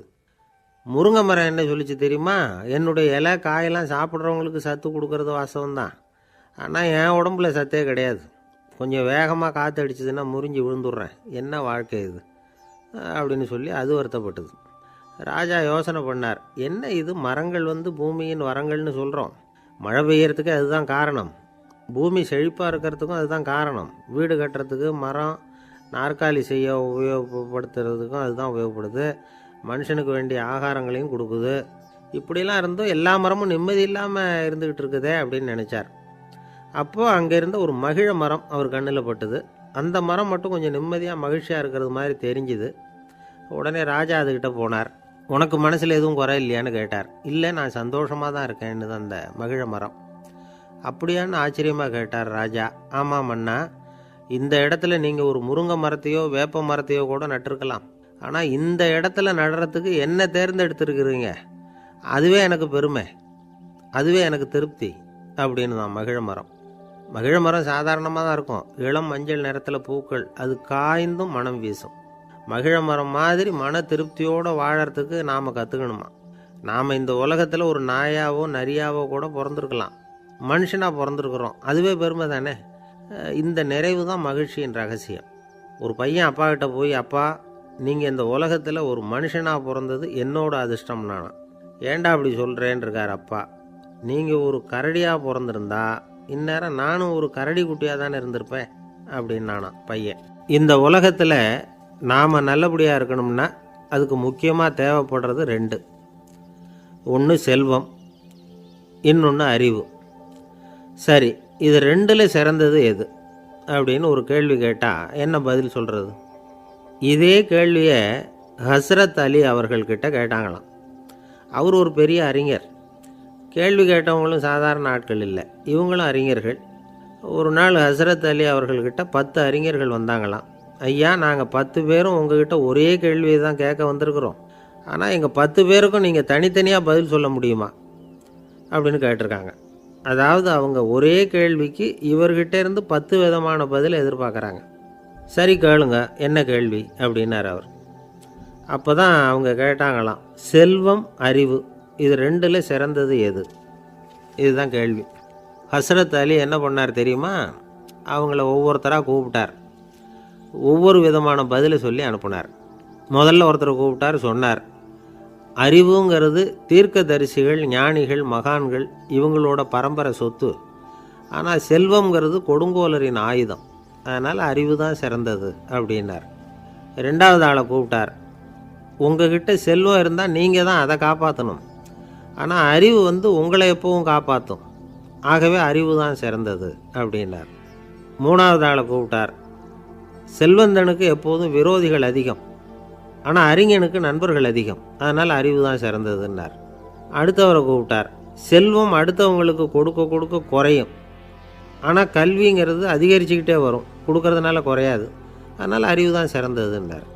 இன்னொருத்தரை கூப்பிட்டார். அறிவுள்ளவன் எப்பவும் அதை அடுத்தவங்களுக்கு வாரி வழங்கிக்கிட்டே இருப்பான். அதனால் அவங்ககிட்ட தாராளத்தன்மை இருக்கும். ஆனால் செல்வந்தன்கிட்ட கஞ்சத்தனம் தான் இருக்கும். அதனால் அறிவு தான் சிறந்ததுன்னார். 6வது நபரை கூப்பிட்டார். செல்வத்தை கள்வர்கள் திருடிட்டு போக முடியும், ஆனால் அறிவை அப்படி திருடிட்டு போக முடியாது அப்படின்னார். 7வது நபரை கூப்பிட்டார். செல்வம் கால ஓட்டத்தில் அழிஞ்சிரும், ஆனால் அறிவை கால ஓட்டம் ஒன்றும் பண்ண முடியாது. ஆகவே அறிவே சிறந்ததுன்னார். 8வது ஆளை கூப்பிட்டு சொன்னார், செல்வத்துக்கு எப்பவும் எல்லை உண்டு, நிறை உண்டு, அளவு உண்டு, கணக்கு உண்டு. ஆனால் அறிவுக்கு அப்படிப்பட்ட எல்லை எதுவும் கிடையாது. அதனால் அதுதான் சிறந்ததுன்னார். அடுத்தவனை கூப்பிட்டார். செல்வம் உள்ளத்தில் உள்ள ஒளியை போக்கிவிடும், இருட்டை உண்டாக்கிவிடும், விரிந்த மனப்பான்மையை குறுகலாக்கிவிடும். ஆனால் அறிவு அப்படி இல்லை, இருண்ட உள்ளத்தில் ஒளியை பாய்ச்சி அதை விசாலப்படுத்துது. அதுதான் சிறந்ததுன்னார். கடைசியாக 10வது நபரை கூப்பிட்டார். செல்வம் மனசில் செருக்கை உண்டாக்குது, ஆணவத்தை ஏற்படுத்துது. அதனால் நானே கடவுள்னு நினைக்கிற அளவுக்கு மனுஷனை தாழ்த்தி விடுது. ஆனால் அறிவு பணிவையும் பண்பாட்டையும் வளர்க்குது. அதனால் அறிவு தான் சிறந்ததுன்னார். ஆக இப்படி 10 பேருக்கும் 10 விதமாக பதில் சொன்னது மூலமாக ஹஸ்ரத் அலி அவர்கள் அறிவு தான் செல்வத்தை விட சிறந்தது அப்படிங்கிறதுக்கு 10 காரணங்களை சுட்டி காட்டியிருக்கார். அந்த அறிஞர் 10 பேர் கேட்ட ஒரே கேள்விக்கு 10 பதில் சொன்னார். நமக்கு வேண்டிய ஒருத்தர் 10 பேர் கேட்ட கேள்விக்கு ஒரே பதில் சொல்லி சமாளித்தார். கேள்வி என்ன தெரியுமா? என்கிட்ட வாங்கின கடனை எப்போயா திருப்பி கொடுக்க போகிற? இதுதான் அந்த 10 பேரும் கேட்ட ஒரே கேள்வி. இந்த மாதம் 26ஆம் தேதி தந்துடுறேன் அப்படிங்கிற ஒரே பதில் சொல்லி அவ்வளவு பேரையும் இவர் அனுப்பி வச்சுட்டாராம். எல்லாரும் போனதுக்கப்புறம் இவரை தனியாக கூப்பிட்டு கேட்டிருக்கிறாங்க. அது என்ன சார் கணக்கு, 26ஆம் தேதி அன்னைக்கு என்ன அதிசயம் நடக்க போகுது அப்படின்னு கேட்டிருக்காங்க. அதிசயம் அன்னைக்கு இல்லை, அதுக்கு நாளே நடக்க போகுதுன்னாராம். விவரமாக சொல்லுங்கன்னு இருக்காங்க. வேறு ஒன்றும் இல்லைங்க, 26ஆம் தேதி தானே எல்லாரையும் வர சொல்லியிருக்கிறேன், அதுக்கு நாளே நான் புறப்பட்டு தலைமறைவாயிட போகிறேன் அப்படின்னாராம் ரொம்ப பெருமையாக. துருக்மேனியாவில் அஷ்காபாத் அப்படின்னு ஒரு நகரத்தில் ஒரு புவியியல் விஞ்ஞானி இருந்தார். அவர் ஒரு நாய்க்குட்டி வளர்த்தார். ஒரு நாள் முன்னிரவு நேரம் ஒரு மேஜைக்கு முன்னாடி உட்காந்து அந்த விஞ்ஞானி ஏதோ கணக்கு போட்டுக்கிட்டு இருக்கிறார். அவருக்கு ஒரு சின்ன பெண் குழந்தை, அது தொட்டிலில் தூங்கிட்டு இருக்குது. அந்த நாய்க்குட்டியும் ஒரு மூலையில் படுத்து அது பாட்டுக்கு தூங்கிட்டு இருந்தது. ஒரே அமைதி. அந்த நேரத்தில் திடீர்னு அந்த நாய்க்குட்டி துள்ளி எழுந்திரிச்சிது. நேராக குழந்தைகிட்ட ஓடிச்சு. அந்த குழந்தைய அது போட்டிருந்த ட்ரெஸ்ஸோடு சேர்த்து கவ்வி தூக்குச்சு. தூக்கிக்கிட்டு வாசல் பக்கம் ஓடிச்சு. நாய்க்குட்டி குழந்தைய கவ்வி தூக்க முடியுமாங்கிற சந்தேகம் உங்களுக்கு இல்லையா? நீங்கள் நம்மூர் நாய்க்குட்டியவே பார்த்து பழக்கப்பட்டிருக்கீங்க, அதனால் நம்புறதுக்கு சிரமமாக இருக்கும். அந்த ஊர்லெலாம் அது ரொம்ப ஸ்ட்ராங்காக இருக்கும், ஒரு ஏதோ கண்ணுக்குட்டி மாதிரி இருக்கும். விஞ்ஞானி அதை பார்த்துட்டார். உடனே அந்த நாய்க்கு வெறி பிடிச்சிட்டுதுன்னு முடிவு பண்ணிவிட்டு தன்னோட கை துப்பாக்கி எடுத்துக்கிட்டு ஓடி வந்தார். அவர் வெளியில் நாய்க்குட்டி எங்கே அப்படின்னு பார்த்து தேடுறார். அந்த நேரத்தில் அந்த வீடு இடிஞ்சு விழுது. காரணம் பூமி அதிர்ச்சி. இப்படி பூமி அதிர்ச்சி உண்டாக போகுதுங்கிறது அந்த நாய்க்குட்டிக்கு முன்னாடியே தெரிஞ்சு போச்சு. அதுதான் குழந்தைய தூக்கிட்டு வெளியில் ஓடி வந்திருக்குது. அது மூலமாக அந்த குடும்பத்தையே காப்பாற்றியிருக்குது அந்த நாய்க்குட்டி. இந்த சம்பவம் நடக்கிறதுக்கு 3 நாளைக்கு முன்னாடியே சில பிராணிகளுக்கு இப்படி நடக்க போகுதுங்கிறது தெரிஞ்சிருக்குதான். ஆமாம், அந்த நகரத்தில் 3 நாளைக்கு முன்னாடியே பாம்பு, பல்லி இதெல்லாம் அது தங்கியிருந்த வலையை விட்டு வெளியில் ஓடி வந்துட்டுது. அதே மாதிரி அங்கே இருந்த புறாவெல்லாம் பறந்து போயிடுச்சான். இதே மாதிரி யுகோஸ்லோவியாவில் கூட ஒரு நகரம், அங்கே ஒரு நாள் ராத்திரி ஒரு மிருக காட்சி சாலையில் திடீர்னு ஒரு பெரிய கலவரம், கூச்சல், குழப்பம். அங்கே இருந்த கழுதை, புலி, யானை, பறவை எல்லாம் கண்ணாபின்னான்னு கத்த ஆரம்பிச்சுட்டுது. நேர் யானை அதுக்குன்னு போட்டிருந்த தடுப்பையே தாண்டி குதித்து வெளியில் வந்துட்டு தான். மறுநாள் தான் எல்லாருக்கும் விஷயம் புரிஞ்சுது. அடுத்த நாள் காலையில் அங்கே பூமி எதிர்ச்சி உண்டாயிட்டுது. இப்போ பாருங்கள், அதாவது மனுஷனை போய் தீர்க்க தரிசி அது இதுன்னு சொல்லிகிட்டு இருக்கிறோம். இவனை விட அது பரவாயில்லைன்னு தோணுது. அதாவது மிருகங்கள் ஒன்று நடக்க போகுதுங்கிறத முன்னாடியே புரிஞ்சுக்குதே. சரி, இதெல்லாம் எப்படி அது முன்கூட்டி புரிஞ்சுக்குது? அதுதான் படைப்பு ரகசியம். அதை கண்டுபிடிக்கிறதுக்கு தான் மனுஷன் வந்து ஆராய்ச்சி பண்ணிகிட்டு இருக்கிறான். விஞ்ஞானிகளோட ஆராய்ச்சியெல்லாம் ஒரு பக்கம் இருக்கட்டும், வீட்டுக்குள்ளேயே சில ஆராய்ச்சி பண்ணி பாருங்களேன். இப்போ சில யோசனை சொல்லி அதை சோதனை பண்ணி பாருங்க அப்படின்னு ஒருத்தர் சொன்னாராம். அதாவது இப்போ மழை வருமா வராதா அப்படின்னு தெரிஞ்சுக்கணுமா, உடனே ஒரு பூனைக்குட்டி பின்னாடியே மெதுவாக போய் அது என்ன செய்யுதுன்னு கவனித்து பார்க்கணும். பூனைக்குட்டி தன்னோட பாதத்தினால சுகத்தில் வந்து அப்படி கீறிக்கிட்டு இருக்கும். அப்படி கீறினா கண்டிப்பாக மழை வரும். சில சமயம் பூனைக்குட்டி அப்படியே மல்லாந்து படுத்துக்கிட்டு பாதத்தை உயர தூக்கும், அப்படியும் இப்படியும் புரளும். இப்படி செஞ்சதுன்னா அன்னைக்கும் மழை இருக்காது. அதனால் முன்னாடி இருந்தது மழை வர்றதுக்கு அறிகுறி, இது மழை இல்லைங்கிறதுக்கு அறிகுறி. பறவைகள், பிராணிகள் இதுகளோட நடவடிக்கைகளை பார்த்துட்டு அதையெல்லாம் அடிப்படையாக வச்சு தான் காலநிலையை கண்டுபிடிக்கிற கருவிகளை கண்டுபிடிச்சிருக்கிறாங்க. வாத்து இருக்குல்ல, சில சமயம் தன்னோட அழகை தன்னோட இறகுகளில் அப்படியே புதைச்சிக்கும். அப்படி செஞ்சால் குளிர்காலம் வரப்போகுதுன்னு அர்த்தம். பருவநிலை குளிராக மாறப்போகுதுங்கிறதுக்கு இதுதான் அறிகுறி. சிட்டுக்குருவி இருக்குதுல்ல, அதெல்லாம் புழுதியில் விழுந்து புரளும், சிறகுகளை வந்து படபடன்னு அடிச்சுக்கும். அப்படி செஞ்சால் மழை வரப்போகுதுன்னு அர்த்தம். ஒன்று மட்டும் நாம் நல்லா தெரிஞ்சுக்கணும், இயற்கையின் சீற்றம்னு சொல்கிறோம் இல்லையா, இயற்கை ஏன் நம்ம மேலே கோவப்படுது? இயற்கையை நாம் அனுசரித்து போகிறதில்ல, அதனால் கோவப்படுது. காடுகளை அழிக்கப்படாது, விலங்குகளை கொல்லக்கூடாது, இயற்கை ஏற்படுத்தி வச்சுருக்கிற சமநிலையை கெடுக்கக்கூடாது. அதை புரிஞ்சுக்கிட்டு வாழ்ந்தோம்னா பூமியும் நடுங்காது, நாமளும் நடுங்க வேண்டிய அவசியம் இருக்காது. ஒருத்தர் இருந்தார், சாராய கடைக்கு போனாராம், நிறைய சாப்பிட்டார். அப்புறம் சொன்னார், இது ரொம்ப அற்புதமான சரக்கு போல் இருக்குது, உள்ளே போன உடனே இந்த பூமியே நடுங்கிறது மாதிரி இருக்குது எனக்கு அப்படின்னாராம். இதுக்கு கடைக்காரர் சொல்லியிருக்கார், நீங்கள் சாப்பிட்டது வெறும் பச்சை தண்ணி தாங்க, இப்போ ஏற்பட்டிருக்கிறது நிஜம் பூமி அதிர்ச்சி அப்படின்னாராம். ஒரு ஊரில் ஒரு ராஜா இருந்தார். அந்த ராஜாவுக்கு ஒரு மந்திரி. ராஜா ரொம்ப நியாயமானவர், நேர்மையானவர், கண்டிப்பானவர். தப்பு செய்கிறது யாராக இருந்தாலும் தண்டனை கொடுப்பார். வேண்டியவங்களுக்கு ஒரு நியாயம், வேண்டாதவங்களுக்கு ஒரு நியாயங்கிறதெல்லாம் அவர்கிட்ட கிடையாது.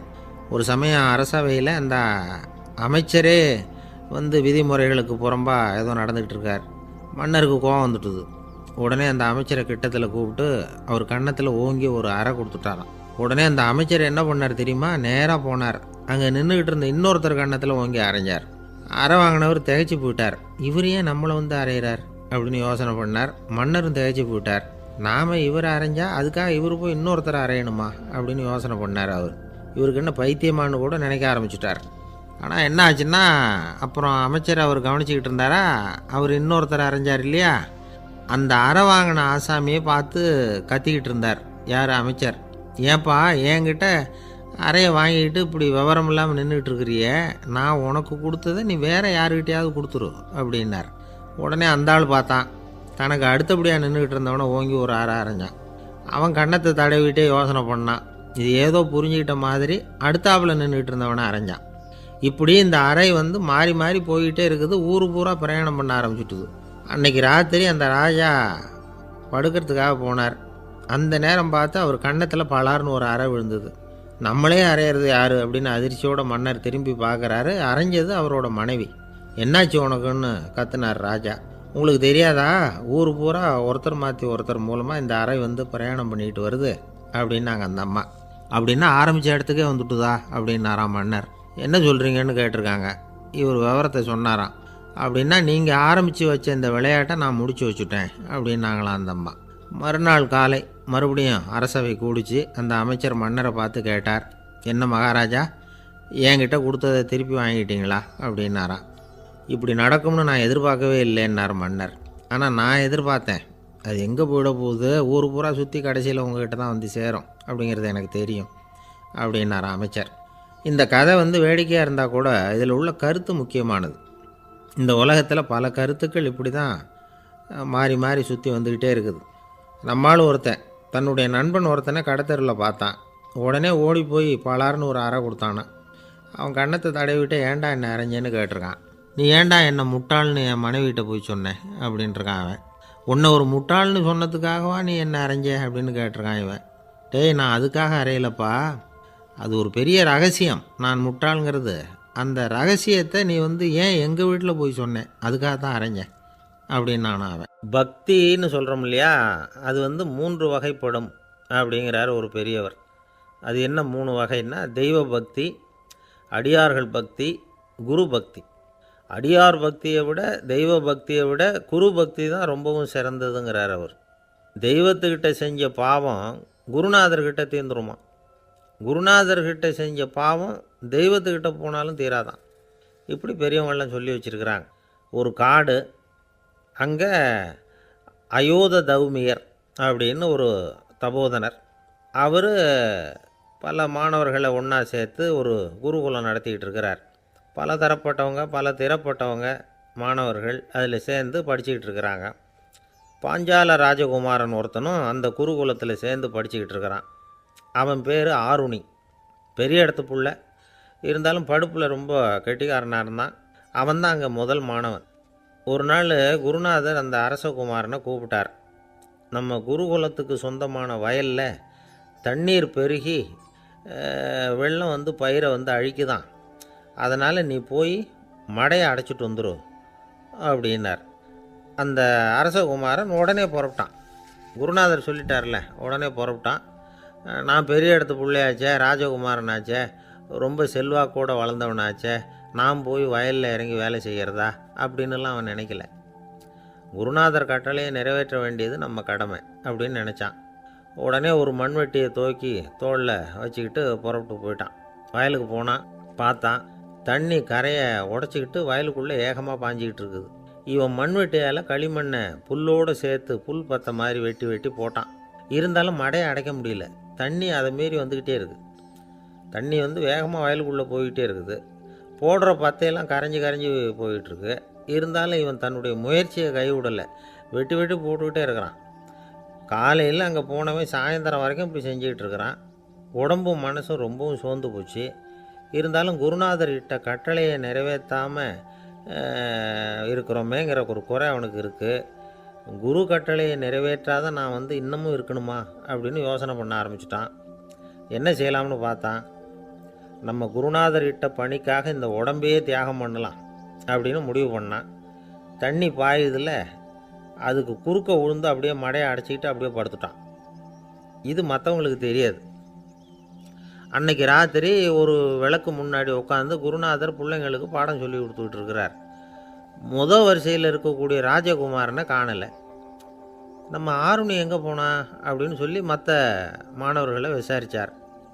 இப்போ அவங்க சொன்னாங்க, சுவாமி, அவன் காலையில் வயலுக்கு மடையை அடைக்கிறதுக்காக போனான், நீங்கள் தான் போக சொன்னீங்க, இன்னும் திரும்பி வரல அப்படின்னு அவர் பையன். குருநாதர் உடனே ஒரு தீவெட்டி எடுத்துக்கிட்டு மாணவர்களை அழைச்சிக்கிட்டு வயலுக்கு போனார். அங்கே போய் பார்த்தா ஆளை காணும். ஆருணி ஆருணின்னு சொல்லி சத்தம் போட்டு கூப்பிட்டு பார்க்குறார். நான் இங்கே இருக்கேன் குருநாதா அப்படின்னு காலுக்கு அடியிலேருந்து ஒரு சத்தம் வருது. குனிஞ்சு பார்த்தா அவன் மடையில் படுத்துருக்குறான். என்னப்பா இதுன்னார். காலையிலேருந்து இந்த மடையை அடைச்சி பார்த்தேன் சுவாமி, முடியல, அதனால் இப்படி குறுக்க படுத்துட்டேன். என்னை தாண்டறதுக்கு பயந்து போய் தண்ணியை தேங்கி நின்றுட்டுது அப்படின்னா. அவனுடைய குரு பக்தியையும் அவனை தாண்டறதுக்கு அஞ்சு நிற்கிற தண்ணி தேக்கத்தையும் பார்த்துட்டு எல்லாரும் ரொம்ப ஆச்சரியப்பட்டு போயிட்டாங்களாம். ஆருணி எழுந்திரிச்சு வா அப்படின்னு கூப்பிட்டாரான் குருநாதர். அவன் தண்ணீரை பொழந்துக்கிட்டு எழுந்திரிச்சு வந்தானான். அதனால் அவனுக்கு உத்தாலகன் அப்படின்னு ஒரு பேர். உத்தாலகன்னா தண்ணீரை பிளந்தவன் அர்த்தம். அந்த உத்தாலகன் மாதிரி இந்த காலத்து மாணவர்களுக்கும் குரு பக்தி வேணும் அப்படின்னு சொன்னோம் ஒரு பள்ளிக்கூடத்தில். உடனே நிறைய மாணவர்கள் எழுந்திரிச்சு நின்னாங்க. சார், நீங்கள் எங்களை இன்னமும் சரியாக புரிஞ்சுக்கலன்னு நினைக்கிறோம். அன்னைக்காவது ஒருத்தன் அப்படி இருந்தான், இன்றைக்கி ஏகப்பட்ட உத்தாலகர்கள் இருக்கிறோம். எங்கள் வாத்தியார் கட்டளை இட்டால் இப்போவே அது மாதிரி வயலுக்கு போய் மடையில் குறுக்கப்படுத்துக்கிறதுக்கு இந்த வகுப்பில் உள்ள அத்தனை பேரும் தயாராக இருக்கிறோம் அப்படின்னாங்க. அப்படியா அப்படின்னு சொல்லி கேட்டோம் ரொம்ப சந்தோஷமாக. ஒருத்தன் ரொம்ப அடக்கமாக எழுந்திரிச்சான். அப்புறம் சொன்னான், ஆமாம் சார், வகுப்பில் இவர் நடத்துகிற பாடத்தை கேட்டுக்கிட்டு இருக்கிறத விட பேசாமல் போய் மடையில் படுத்துடுறது ஒன்றும் கஷ்டமான காரியமாக இருக்காது.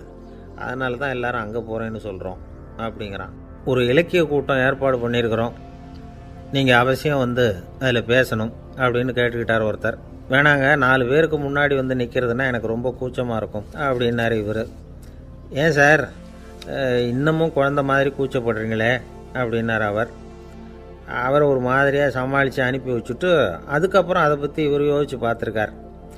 சில நிபுணர்கள் எழுதியிருக்கிறத படித்தும் பார்த்துருக்கிறார். மனோதத்துவ நிபுணர்கள் என்ன சொல்கிறாங்க தெரியுமா? 10லேருந்து 20% குழந்தைகள் பிறக்கிறப்பவே கூச்ச சுபாவம் கொண்டதாக தான் இருக்குதான். ஒரு தாத்தா தன்னோட பேர பிள்ளைய ஆசையாக கூப்பிடுறார் விளையாட்டு காட்ட, அதை அழுதுகிட்டு ஓடி போகுது. ஒரு அம்மா தன்னோட பிள்ளைய பள்ளிக்கூடத்தில் சேர்க்கறதுக்காக கூப்பிட்டுக்கிட்டு போகிறாங்க. அந்த புள்ள அம்மாவோட முந்தானையில் ஒளிஞ்சிக்கிட்டு வெளில வரமாட்டேங்குது. இவங்களெல்லாம் எப்படி சமாளிக்கிறது? குழந்தைகளோட கூச்ச சுபாவத்தை போக்குறது எப்படி? இதுக்கு நிபுணர்கள் சில யோசனைகளை சொல்லியிருக்கிறாங்க. மற்றவங்களுக்கு முன்னாடி என் பையனுக்கு கூச்சம் ரொம்ப அதிகம் சார், மற்றவங்க பார்த்தா ரொம்ப வெக்கப்படுறான், இப்படி சொல்கிற அப்பாக்கள் உண்டு. என் பையன் புது மனுஷால பார்த்தா அட்டையாக ஒட்டிக்குவான் சார் அப்படின்னு சொல்கிற அப்பாக்களும் உண்டு. இப்படிலாம் குழந்தைகளுக்கு முத்திரை குத்துறது ரொம்ப தப்பான். புதுசாக யாராவது வீட்டுக்கு வந்தால் குழந்தை தானாக தன்னோட கூச்சத்தையும் பயத்தையும் போக்கிக்கிட்டு சகஜமாக மாறி வர்றதுக்கு வாய்ப்பு கொடுக்கணுமா. ஒரு கூட்டத்துக்கோ அல்லது சொந்தக்காரங்க கல்யாணத்துக்கோ குழந்தைய அழைச்சிட்டு போகிறீங்க, அங்கே போய் கட்டாயப்படுத்தி குழந்தைய மற்றவங்க கிட்ட பேச சொல்லக்கூடாது. சில சமயம் குழந்தை தானாக தன்னுடைய கூச்ச சுபாவத்தை விட்டு பேசுகிறதுக்கு முன் வந்தால் அதை பாராட்டணும். குழந்தை கலகலப்பு இல்லாமல் மௌனமாக இருந்ததுன்னா அதையும் கண்டுக்கக்கூடாது. குழந்தை பேச ஆரம்பித்தா அதை ஆர்வத்தோடு கவனிக்க தெரியணும். கலந்து உரையாடுற பழக்கத்தை வீட்லேயே ஆரம்பிக்கலாம். கேட்டதுக்கு பதில் சொல் அப்படின்னு நீங்கள் அதிகாரம் பண்ணிகிட்டு இருக்கக்கூடாது. அது குழந்தைக்கு பேசுகிற சந்தர்ப்பத்தை குறைச்சிருமா. இப்போ நாம் அதிகாரம் பண்ணால் கேலி செய்கிற பழக்கம் குழந்தைகளை ரொம்ப பாதிச்சிருமா. பெரியவங்களானதுக்கு அப்புறமும் சில பேர் கூச்சத்தோடவும் பயத்தோடவும் இருக்கிறதுக்கு இதுதான் காரணம். சின்ன வயசில் அவங்கெல்லாம் ஏதாவது கேலிக்கு ஆளாகி இருப்பாங்க. 2வது குழந்தை மூத்த குழந்தைய கேலிக்கு ஆளாகிற சந்தர்ப்பங்களை கண்டு கேலி பண்ணினா அது இளம் நெஞ்சங்களை விட்டு நீங்கிறதே இல்லையா. எப்பவும் குழந்தையோட நடை உடை பாவனைகளை பற்றி சொல்லிக்கிட்டே இருக்கக்கூடாதான். அதுவே கூச்ச சுபாவத்தை கொண்டுட்டு வந்துடுமா. அப்பா எங்கேன்னு யாராவது கேட்டால் இது மாதிரி இன்ன காரியத்துக்காக வெளியில் போயிருக்கார், இத்தனை மணிக்கு திரும்பி வருவார் அப்படின்னு சொல்கிற அளவுக்கு குழந்தைகளை பழக்கப்படுத்தி வைக்கணும். ஃபோன்லேயே யாராவது விசாரித்தா கூட இது மாதிரி பதில் சொல்லு அப்படின்னு சொல்லணும். சின்ன சின்ன மீட்டிங்கில் 4 வார்த்தை பேச தயார் பண்ணலாம். ஒரு கடையிலையோ அல்லது ஹோட்டல்லையோ ஏதாவது விவரம் கேட்கணும்னா உங்கள் குழந்தைய தைரியமாக அனுப்புங்க. குழந்தைகள் பணிவாகவும் பொறுமையாகவும் விவரம் கேட்குறப்போ கூச்ச சுபாவம் தானாக போயிடும். சின்ன வயசுலேயே இப்படிலாம் பழக்கப்படுத்தினா தான் வருங்காலத்தில் தைரியமாக இந்த சமுதாயத்தில் வாழ முடியும். இல்லைன்னா 60 வயசுலேயும் அடுப்பங்கரையை விட்டு வெளில வர்றதுக்கு கூச்சப்பட்டுக்கிட்டு தான் இருக்க வேண்டியிருக்கும். இந்த காலத்து பிள்ளைங்க எவ்வளவோ பரவாயில்ல, எதுக்கும் தயங்குறதில்ல, கூச்சப்படுறதில்ல. ஒரு அம்மா அடுப்பங்கரையிலேருந்து சத்தம் போட்டாங்க, டேய் ராமு, தயவு பண்ணி அந்த டிவியை நிறுத்துறா, அந்த பெண்ணோட குரல் மகா மோசம், அடுப்பங்கரையில் இருக்கிற என்னாலேயே அதை சகிச்சிக்க முடியல அப்படின்னாங்களாம். உடனே பையன் கொஞ்சம் கூட தயங்காமல் பதில் சொல்கிறான், அம்மா, இந்த குரல் டிவியிலேருந்து வரல, எதிர்த்த விட்டு மாமி தான் இங்கே வந்திருக்கிறாங்க, அவங்க தான் இப்போ என்னோட பேசிக்கிட்டு இருக்கிறாங்க அப்படின்னானா. ஐயா, உங்கள் பேரை தொடர்ந்து தினம் கேட்டுக்கிட்டு இருக்கிறேன் அப்படின்னார் ஒருத்தர். தொடர்ந்து கேட்குறீங்களே, உங்களுக்கு காது வலிக்கலையா அப்படின்னு கேட்டோம். பேசுகிற உங்களுக்கே வாய் வலிக்கலை அப்படிங்கிறப்போ கேட்குற எங்களுக்கு எப்படி காது வலிக்கும் அப்படின்னார். நம்ம உடம்புல ஒரு அதிசயம் என்ன தெரியுமா? ரொம்ப நேரம் நாம் நடக்கிறோம்னு வச்சுக்கோங்க, கால் வலிக்கும். ரொம்ப நேரம் வேலை செஞ்சால் கை வலிக்கும், உடம்பு வலிக்கும். ரொம்ப நேரம் பார்த்துக்கிட்டே இருந்தால் கண்ணு வலிக்கும். ரொம்ப நேரம் பேசிக்கிட்டே இருந்தால் வாய் கூட வலிக்கும். ஆனால் ரொம்ப நேரம் கேட்டுக்கிட்டே இருக்கிறதுனால காது வலிக்கிறது இல்லை. அதனால் கேட்குறதுக்கு முக்கியத்துவம் கொடுத்தாங்க நம்ம பெரியவங்க. திருவள்ளுவர் தேவையில்லாமல் வார்த்தைகளை உபயோகப்படுத்த மாட்டார். ஒரு திருக்குறள்னு எடுத்துக்கிட்டாவே அதில் மொத்தம் 7 வார்த்தைகள், அவ்வளவுதான். அப்படி 7 வார்த்தைகள் மட்டுமே உள்ள ஒரு திருக்குறளில் வள்ளுவர் ஒரே வார்த்தையை 5 தடவை உபயோகப்படுத்தியிருக்கிறார், திரும்ப திரும்ப பயன்படுத்தியிருக்கிறார். அப்படின்னா அதை எந்த அளவுக்கு வலியுறுத்தி சொல்கிறார் அப்படிங்கிறத நாம் புரிஞ்சுக்கணும். அது என்ன குறள்? செல்வத்துள் செல்வம் செவிச்செல்வம், அச்செல்வம் செல்வத்துள் எல்லாம் தலை. செவிச்செல்வம்ங்கிறது அவ்வளவு முக்கியமானது. கற்றலின் கேட்டல் நன்று. அதிகம் கேட்கணுங்கிறதுக்காக தான் எவ்வளவு கேட்டாலும் காது வலிக்கிறதில்ல. குறைச்சலாக பேசணும், அதிகமாக கேட்கணும். இன்னொரு விஷயம் கவனிங்க, நம்ம உடம்பில் கண்ணுக்கு மூடி இருக்குது, எதையாவது நாம் பார்க்க விரும்பலைன்னா உடனே கண்ணை மூடிக்கலாம். நம்ம வாய்க்கு மூடி இருக்குது, பேச விருப்பம் இல்லையா, வாயை மூடிக்கலாம். மூக்குக்கு கூட மூடிக்கிற வசதி இருக்குது, எதையாவது முகர விருப்பம் இல்லையா, மூச்சை அடக்கிக்கலாம். ஆனால் பாருங்கள், காதுக்கு மூடி கிடையாது, அதை கையால் தான் மூட முடியும். யார் என்ன சொன்னாலும் அது நல்லதோ கெட்டதோ காதில் விழுந்துக்கிட்டு தான் இருக்கும். அறிவு தான் நல்ல விஷயங்களை எடுத்துக்கிட்டு கெட்ட விஷயங்களை விட்டுடணும். நல்ல கருத்துக்கள் நம்ம காதில் நிறைய விழுந்துக்கிட்டே இருக்கணும். அதை கேட்டு நாம் நல்லபடியாக வாழணுங்கிறது தான் படைப்பின் விருப்பம். ஆன்மீகவாதிகள் கூட ஒன்று சொல்லுவாங்க, அதாவது ஆன்மீக பாதையில் நீங்கள் முன்னேறணும்னா முதல்ல சிரவணம் செய்யணும்பாங்க. அதாவது பெரியவங்க சொல்கிற நல்ல கருத்துக்களை கேட்கணும் அப்படின்னு அதுக்கு அர்த்தம். அதனால் யார் நல்ல கருத்துக்களை சொன்னாலும் அதை காது கொடுத்து கேளுங்க. இவ்வளவு கருத்துக்களையும் நம்ம நேயர் ஒருத்தர்கிட்ட சொல்லிகிட்டு இருந்தோம். அவரும் சரி சரின்னு தலையாடிக்கிட்டே இருந்தார். அப்புறம் சொன்னார், நீங்கள் சொல்கிறது சரிதான் சார், காதுக்கு மூடி இல்லைங்கிறது ரொம்ப சரி. அதனால தான் உங்கள் தகவல் கூட நாங்கள் விரும்புகிறோமோ இல்லையோ தினம் காதில் விழுந்துக்கிட்டு இருக்குது அப்படின்னார். எங்களுக்கு ரொம்ப பெருமையாக இருந்தது. அப்படியா அப்படின்னோம். ஆனாலும் என்ன மாதிரி சில பேர் நீங்கள் தகவல் சொல்கிற சமயத்தில் காதில் மூடி இல்லையேன்னு சொல்லி கவலைப்படுறதில்ல சார் அப்படின்னார். ஏன்னு கேட்டோம். காதை மூடுறதுக்கு தானே வசதி இல்லை, ரேடியோவை மூடுறதுக்கு வசதி இருக்குதுல்ல, அதனால் டக்குன்னு அதை மூடி வச்சுருவோம் அப்படின்னார். வங்க நாவலாசிரியர் சரத் சந்திரர் ஒரு நண்பர் அவர்கிட்ட வந்தார். வழக்கமாக எல்லா எழுத்தாளர்கள்கிட்டையும் கேட்குற ஒரு கேள்வியை கேட்டார். நீங்கள் எழுத்துத்துறைக்கு வந்தது எப்படி? இதுதான் கேள்வி. அதை தெரிஞ்சு என்ன பிரயோஜனம்னார் சரத் சந்திரர். சும்மா சொல்லுங்களேன், தெரிஞ்சுக்கிறேன் அப்படின்னார் வந்தவர். சரி சொல்கிறேன்னு ஆரம்பித்தார். நான் ரங்கூனில் வேலை பார்த்துக்கிட்டு இருந்தேன். சம்பளம் பத்தில், வேலையும் பார்த்துக்கிட்டு ஒரு பலசரக்கு கடை வைக்கலாம்னு நினச்சேன். என்னால் மளிகை கடை வச்சு சரியாக நடத்த முடியுமாங்கிற சந்தேகம் என் மனைவிக்கு. அதை சோதனை பண்ணி பார்க்கணுங்கிறதுக்காக சில பொருள்களின் அளவு, அதோட விலை, இப்படி சிலதை சொல்லி எல்லாத்தையும் மனக்கணக்காக கூட்டி போட சொன்னாங்க. என்னால் சரியாக கூட்டி சொல்ல முடியல. உங்களால் மளிகை கடை நடத்த முடியாதுன்னு சொல்லிவிட்டாங்க. உடனே என்ன பண்ணுறது, வேறு வழி இல்லை, கதை எழுத ஆரம்பிச்சிட்டேன் அப்படின்னார். கேட்டவருக்கு சிரிப்பு வந்துட்டு தான். சரத் சந்திரர் ஒரு பக்கம் சீரியஸான நாவல்கள், சிறுகதைகள் எழுதியிருந்தாலும் அவருடைய இன்னொரு பக்கம் வேறு விதம். நண்பர்கள்கிட்ட பேசும்பொழுதும் சரி, அவர்களுக்கு கடிதங்கள் எழுதும்போதும் சரி, கேலியும் கிண்டலும் நகைச்சுவை உணர்வும் அதிகமாக இருக்கும். காந்திஜி ஒரு சமயம் கல்கத்தாவுக்கு வந்திருந்தார். தேசபக்தர்கள் பல பேர் அவர்கிட்ட பேசிக்கிட்டு இருந்தாங்க. அப்போது சரத் சந்திரரும் அங்கே இருந்தார். கிரண் சங்கர் ராய் அப்படிங்கிறவரும் அங்கே இருந்தார். அவர் சொன்னாராம், காந்திஜியோட பழகிய முதல் வங்காளி நான் தான். போயர் யுத்த காலத்தில் இவர் லண்டனுக்கு வந்திருந்தப்போ என்கிட்ட தான் வங்காள மொழி கற்றுக்கிட்டார் அப்படின்னாராம். உடனே சரத் சந்திரர் காந்திஜியை பார்த்து, இவர் உங்களுக்கு வங்காள மொழி கற்றுக் கொடுத்தது உண்மைதானா அப்படின்னாராம். ஆமான்னாராம் காந்தி. அதனால தான் உங்களால் வங்காள மொழி கற்றுக்க முடியல அப்படின்னாராம். எல்லாரும் சிரித்தாங்களாம். சரத் சந்திரர் சாம்தாபேர் அப்படிங்கிற கிராமத்தில் தங்கியிருந்தார். ஒரு இலக்கிய நிகழ்ச்சியில் கலந்துக்கிறதுக்காக. அதுக்காக ஒரு கல்கத்தாவுக்கு போக வேண்டிய சூழ்நிலை. அதுக்காக புறப்பட்டார்.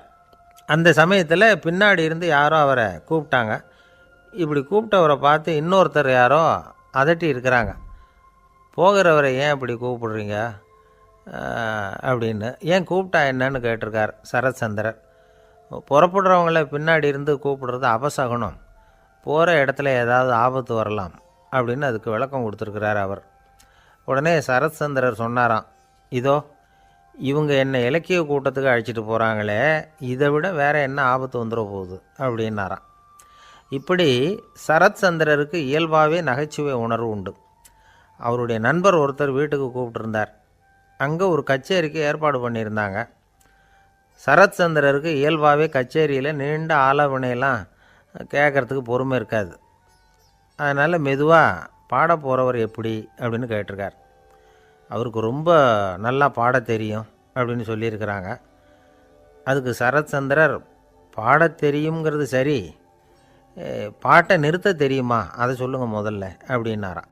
கங்கைக்கரை தோட்டம் பக்கத்தில் ஒரு ஆசிரமம், அங்கே ஒரு பெரியவர் தங்கியிருக்கிறார்.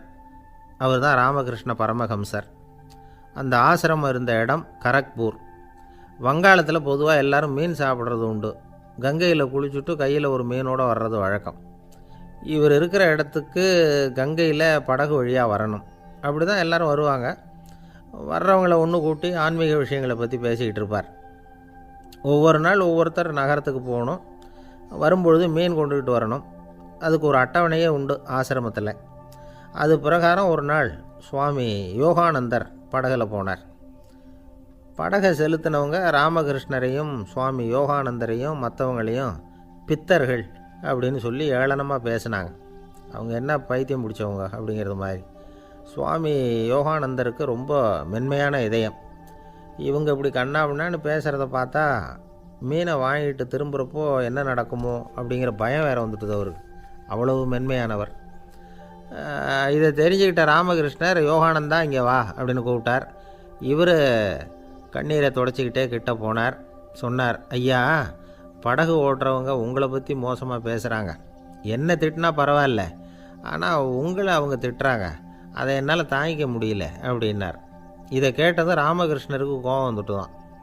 என்னது, உன்னுடைய குருவை பற்றி அவங்க மோசமாக பேசும்பொழுது நீ சும்மா இருந்தியா? வெளியில் போ அப்படின்னு விட்டார். குரு நிந்தனை செய்கிறப்போ அதை கேட்டுக்கிட்டு சும்மா இருக்கலாமா? குரு நிந்தனையை கேட்டால் பாவம் இல்லையா? என்னை தூற்றும் போது அவங்க பாவம் செய்கிறாங்க. அதை கேட்டுக்கிட்டு நீ சும்மா இருந்தால் நீயும் பாவம் செய்கிற அப்படின்னாராம். அடுத்த நாள் சுவாமி நிரஞ்சனானந்தர் போக வேண்டிய நாள். இவர் படகுல போகும்பொழுதும் அதே மாதிரி நடந்து தான். அவங்க மோசமாக பேச ஆரம்பித்தாங்க, திட்ட ஆரம்பித்தாங்க. அப்படி கேலி பண்ண ஒருத்தனை இவர் என்ன பண்ணார், பலார்னு கன்னத்தில் அரைஞ்சிட்டார். இன்னொருத்தனை கங்கையில் தூக்கி எறியறதுக்கும் தயாராகிட்டார். அதுக்கப்புறம் அவங்க யாரும் வாயை திறக்கலை. மீன் வாங்கிட்டு வர்றப்பவும் படகுல ஒரே அமைதி. அவ்வளவு பயம் அவங்களுக்கு. ராமகிருஷ்ணர் கூப்பிட்டு விசாரித்தார் என்ன நடந்ததுன்னு. இவர் சொன்னார், அவர் யோகானந்தா போகும்பொழுது என்ன நடந்ததோ அப்படியே தான் இப்போவும் நடந்தது. குரு நிந்தனை செய்கிறத கேட்டுக்கிட்டு நான் சும்மா இருப்பேனா? ஒருத்தனை அப்படியே அரைஞ்சுட்டேன், இன்னொருத்தனை ஆற்றுல தூக்கி போட்டுருவேன்னு பயமுறுத்தினேன், அவ்வளவுதான் அப்படின்னாராம். இப்போவும் ராமகிருஷ்ணருக்கு கோபம் வந்துட்டு தான். என்ன இது, அணியறது காஷாயம், இருக்கிறது ஆசிரமம், உனக்கு இவ்வளவு கோபம் வந்ததுன்னா அப்புறம் என்னத்துக்கு ஆசிரமத்தில் இருக்கணும்? பிரம்மச்சாரி எப்பவும் அமைதியாக இருக்கணும் அப்படின்னு அறிவுரை சொன்னாராம் ராமகிருஷ்ணர். அப்போ இவர் கேட்டாராம், ஏங்க அவருக்கு ஒரு விதமான அறிவுரை சொன்னீங்க, எனக்கு வேறு விதமாக அறிவுரை சொல்கிறீங்க, இதில் எது உண்மை அப்படின்னு கேட்டிருக்கார். இதுக்கு ராமகிருஷ்ணர் சொன்ன பதில் என்னென்னா, அட அசடே, சக்கரத்தில் காற்று அதிகமாக இருந்தால் குறைக்கணும், குறைச்சலாக இருந்தால் கூட்டணும். அவன் சாது, அவனுக்கு அதிக உணர்ச்சி தேவை, உனக்கு படபடப்பு அதிகம், உனக்கு பொறுமை தேவை அப்படின்னாராம். இதில் உள்ள கருத்து என்னென்னா, கல்விங்கிறது எப்படின்னா அதை சூழ்நிலைக்கு தகுந்த மாதிரி கற்பிக்கணும். எல்லாருக்கும் ஒரே மாதிரி கற்பிக்கக்கூடாது. கேட்குறவர் தகுதி, புரிஞ்சுக்கிற திறமை, இதை பொறுத்து கல்வி அமையணும். ஆரம்ப காலத்தில் ஒரு குரு, அப்போ ஒரு சீடன் இருந்தான். அது வேடிக்கையான குரு, வேடிக்கையான சீடன். ஒரு ஆசிரமம். ஒரு நாள் ஒருத்தன் அவசரமாக அந்த குருவை தேடி வந்திருக்கிறான். என்ன விஷயம்னு விசாரித்தார் குரு. உங்கள் சீடர் என்னை அடிச்சுட்டார் அப்படின்னு புகார் பண்ணானான் அந்த ஆள். குரு சீடனை கூப்பிட்டார். அடிச்சியா இந்த ஆளை அப்படின்னு கேட்டாரான். ஆமான் இருக்கான் சீடன். ஏன் அடிச்சே அப்படின்னு கேட்டாரான். இந்த ஆள் உங்களை பற்றி மட்டமாக பேசிவிட்டான், என்னால் அதை தாங்கிக்க முடியல, அதனால தான் அடிச்சுட்டேன்ருக்கான். அப்படி என்ன பேசினான் அப்படின்னு கேட்டாரான். உன்னுடைய குருநாதர் இப்போல்லாம் அர்த்தமில்லாமல் பேச ஆரம்பிச்சுட்டார் அப்படின்னு சொல்லிவிட்டான், அதனால தான் அடிச்சுட்டேன் அப்படின்னானா. அதுக்காக அடித்தே அப்படின்னாரான். நான் அதுக்காக அடிக்கலை குருவே, இப்போல்லாம் நீங்கள் அர்த்தம் இல்லாமல் பேசுகிறதாக அவன் சொல்கிறான், அப்படின்னா இது வரைக்கும் நீங்கள் அர்த்தத்தோடு பேசினதாகத்தானே அர்த்தம், அது தப்பு தானே, அதனால தான் அடித்தேன் அப்படின்னானா. ஒரு பெரியவர் உட்கார்ந்துருக்கிறார். அவரை சுற்றி அவருடைய தோழர்கள் உட்காந்துருக்கிறாங்க. ஏதோ ஒரு முக்கியமான செய்தியை அவர் அவங்களுக்கு சொல்லிகிட்டு இருக்கிறார். அவங்களும் ஆர்வமாக கேட்டுக்கிட்டு இருக்கிறாங்க. இந்த சமயத்தில் யாரோ ஒரு ஆள் வேகமாக அங்கே வர்றார். வர்ற வேகத்திலேயே எனக்கு ஏதாவது உதவி செய்யுங்க அப்படின்னு கேட்டுக்கிட்டே வர்றார். கேட்குறது உதவி, ஆனால் குரல் மிரட்டுறது மாதிரி இருக்குது, அதட்டி கேட்குறது மாதிரி இருக்குது. இதை கேட்டதும் அந்த பெரியவர் ஆத்திரப்படலை. ஆனால் அவரை சுற்றி இருந்தவங்க ஆத்திரப்பட்டாங்க. இதை பெரியவர் கவனித்தார். கொஞ்சம் அமைதியாக இருங்கன்னார். வந்தவரை கூப்பிட்டார். அவருக்கு சில பொருள்களை கொடுத்தார். என்னங்க இப்போ உங்களுக்கு மகிழ்ச்சி தானே அப்படின்னார். ஆ அப்படின்னு அலட்சியமாக அவர் சொல்கிறார். நான் உங்களை நல்ல முறையில் நடத்தினேன்னா அப்படின்னு கேட்குறாரு அவர் மறுபடியும். அதெல்லாம் ஒன்றும் இல்லை அப்படின்னு சொல்லி அவர் சொல்லிகிட்டு இருக்கிறாரு. குரலில் கடுமை குறையில. சுற்றி இருந்தவங்களால் இதை பொறுத்துக்க முடியல. கோபத்தோடு அவரை நோக்கி நெருங்க ஆரம்பித்தாங்க. பெரியவர் அவங்களையெல்லாம் தடுத்து நிறுத்தினார். வந்தவரை வாங்க என்னோட அப்படின்னு சொல்லி அழைச்சிட்டு போனார். வீட்டுக்கு போனார். அங்கே போனதும் இன்னும் சில பொருள்களை எடுத்து அவர்கிட்ட கொடுத்தார். இப்போ திருப்தி தானே, நான் உங்ககிட்ட நல்ல முறையில் நடந்துக்கிட்டேனா அப்படின்னார். அவர் முகம் இப்போ தான் கொஞ்சம் மலர்ந்தது. ரொம்ப நன்றி, இறைவன் உங்கள் குடும்பத்துக்கு எல்லா நன்மைகளையும் செய்வான் அப்படின்னு சொன்னார். இதே வார்த்தைகளை என்னுடைய தோழர்கள்கிட்டே சொல்லிட்டீங்கன்னா அவங்க கோபம் தணிஞ்சிரும், வர முடியுமான்னார். கண்டிப்பாக வர்றேன் அப்படின்னாரு. மறுநாள் காலையில் அந்த இடத்துக்கு வந்தார். அதே மாதிரி சொல்லிவிட்டு அவர் போயிட்டார். தோழர்கள்லாம் ரொம்ப வியப்போடு பெரியவரை பார்த்தாங்க. அந்த பெரியவர் தான் நபிகள் நாயகம். அவர் சொன்னார், ஒருத்தன் ரொம்ப ஆசையாக ஒரு ஒட்டகத்தை வளர்த்துக்கிட்டு வந்தான். ஒரு நாள் அந்த ஒட்டகம் கயத்தை அறுத்துக்கிட்டு ஓடி போயிட்டுது. அக்கம் பக்கத்தில் இருக்கிறவங்கெல்லாம் அந்த ஒட்டகத்தை பிடிக்கிறதுக்கு முயற்சி பண்ணாங்க. அதை துரத்திக்கிட்டு ஓடினாங்க. ஒட்டகம் தாறுமாறாக ஓட ஆரம்பிச்சிது. இந்த சமயத்தில் ஒட்டகத்தை வளர்த்தவன் அங்கே ஓடி வந்தான். நீங்கள் அதை ஒன்றும் செய்ய வேணாம், விட்டுருங்க. அதோட சுபாவம் எனக்கு நல்லா தெரியும். அதை சுலபமாக என்னோடய வழிக்கு கொண்டுட்டு வந்துட முடியும். நான் பார்த்துக்கிறேன், விட்டுருங்கோ அப்படின்னா. எல்லாரும் விலகி போயிட்டாங்க.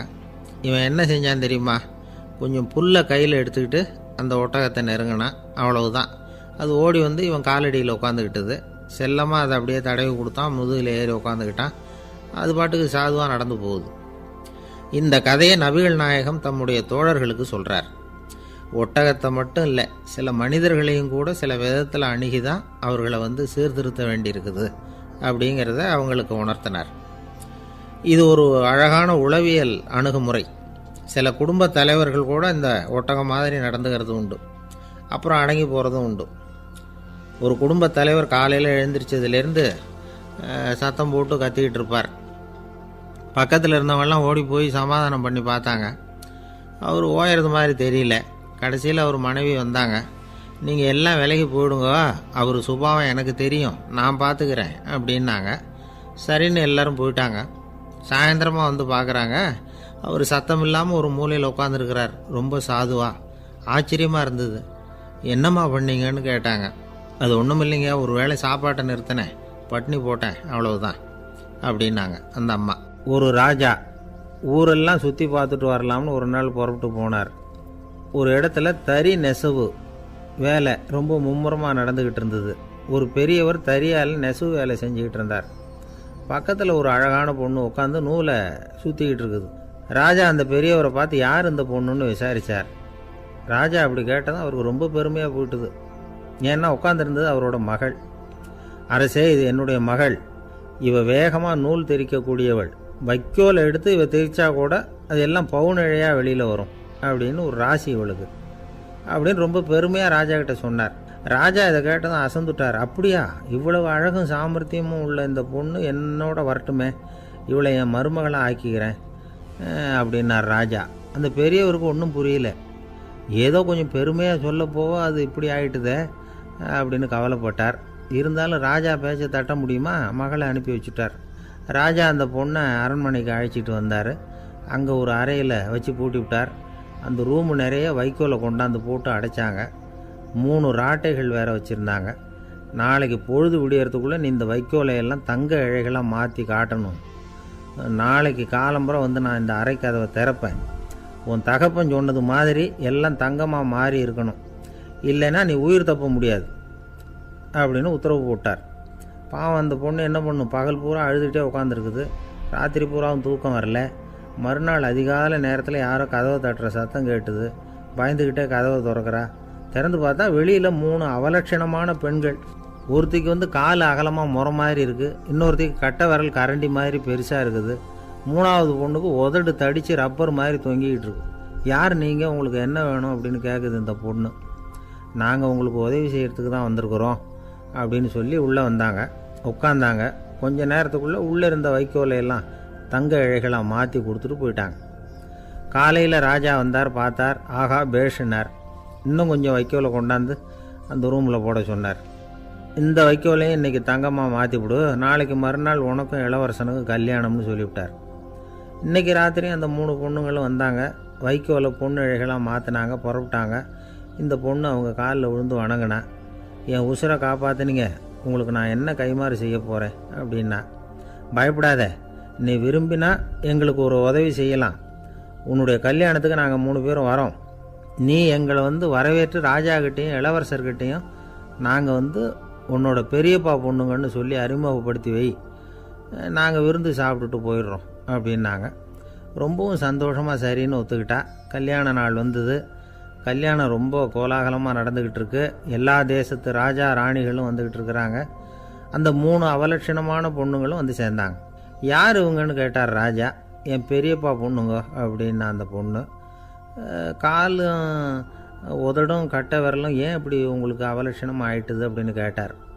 அதுக்கு அந்த பொண்ணுங்க பதில் சொன்னாங்க. என்ன செய்யறது, ஓயாமல் வைக்கோலை நூற்று ஒருத்தியோட கட்டை விரல் அப்படி கரண்டி மாதிரி ஆயிட்டுது. நாக்கில் தொட்டு தொட்டு திரிச்சதுனால ஒருத்தியோட உதடு அப்படி ஆயிட்டுது.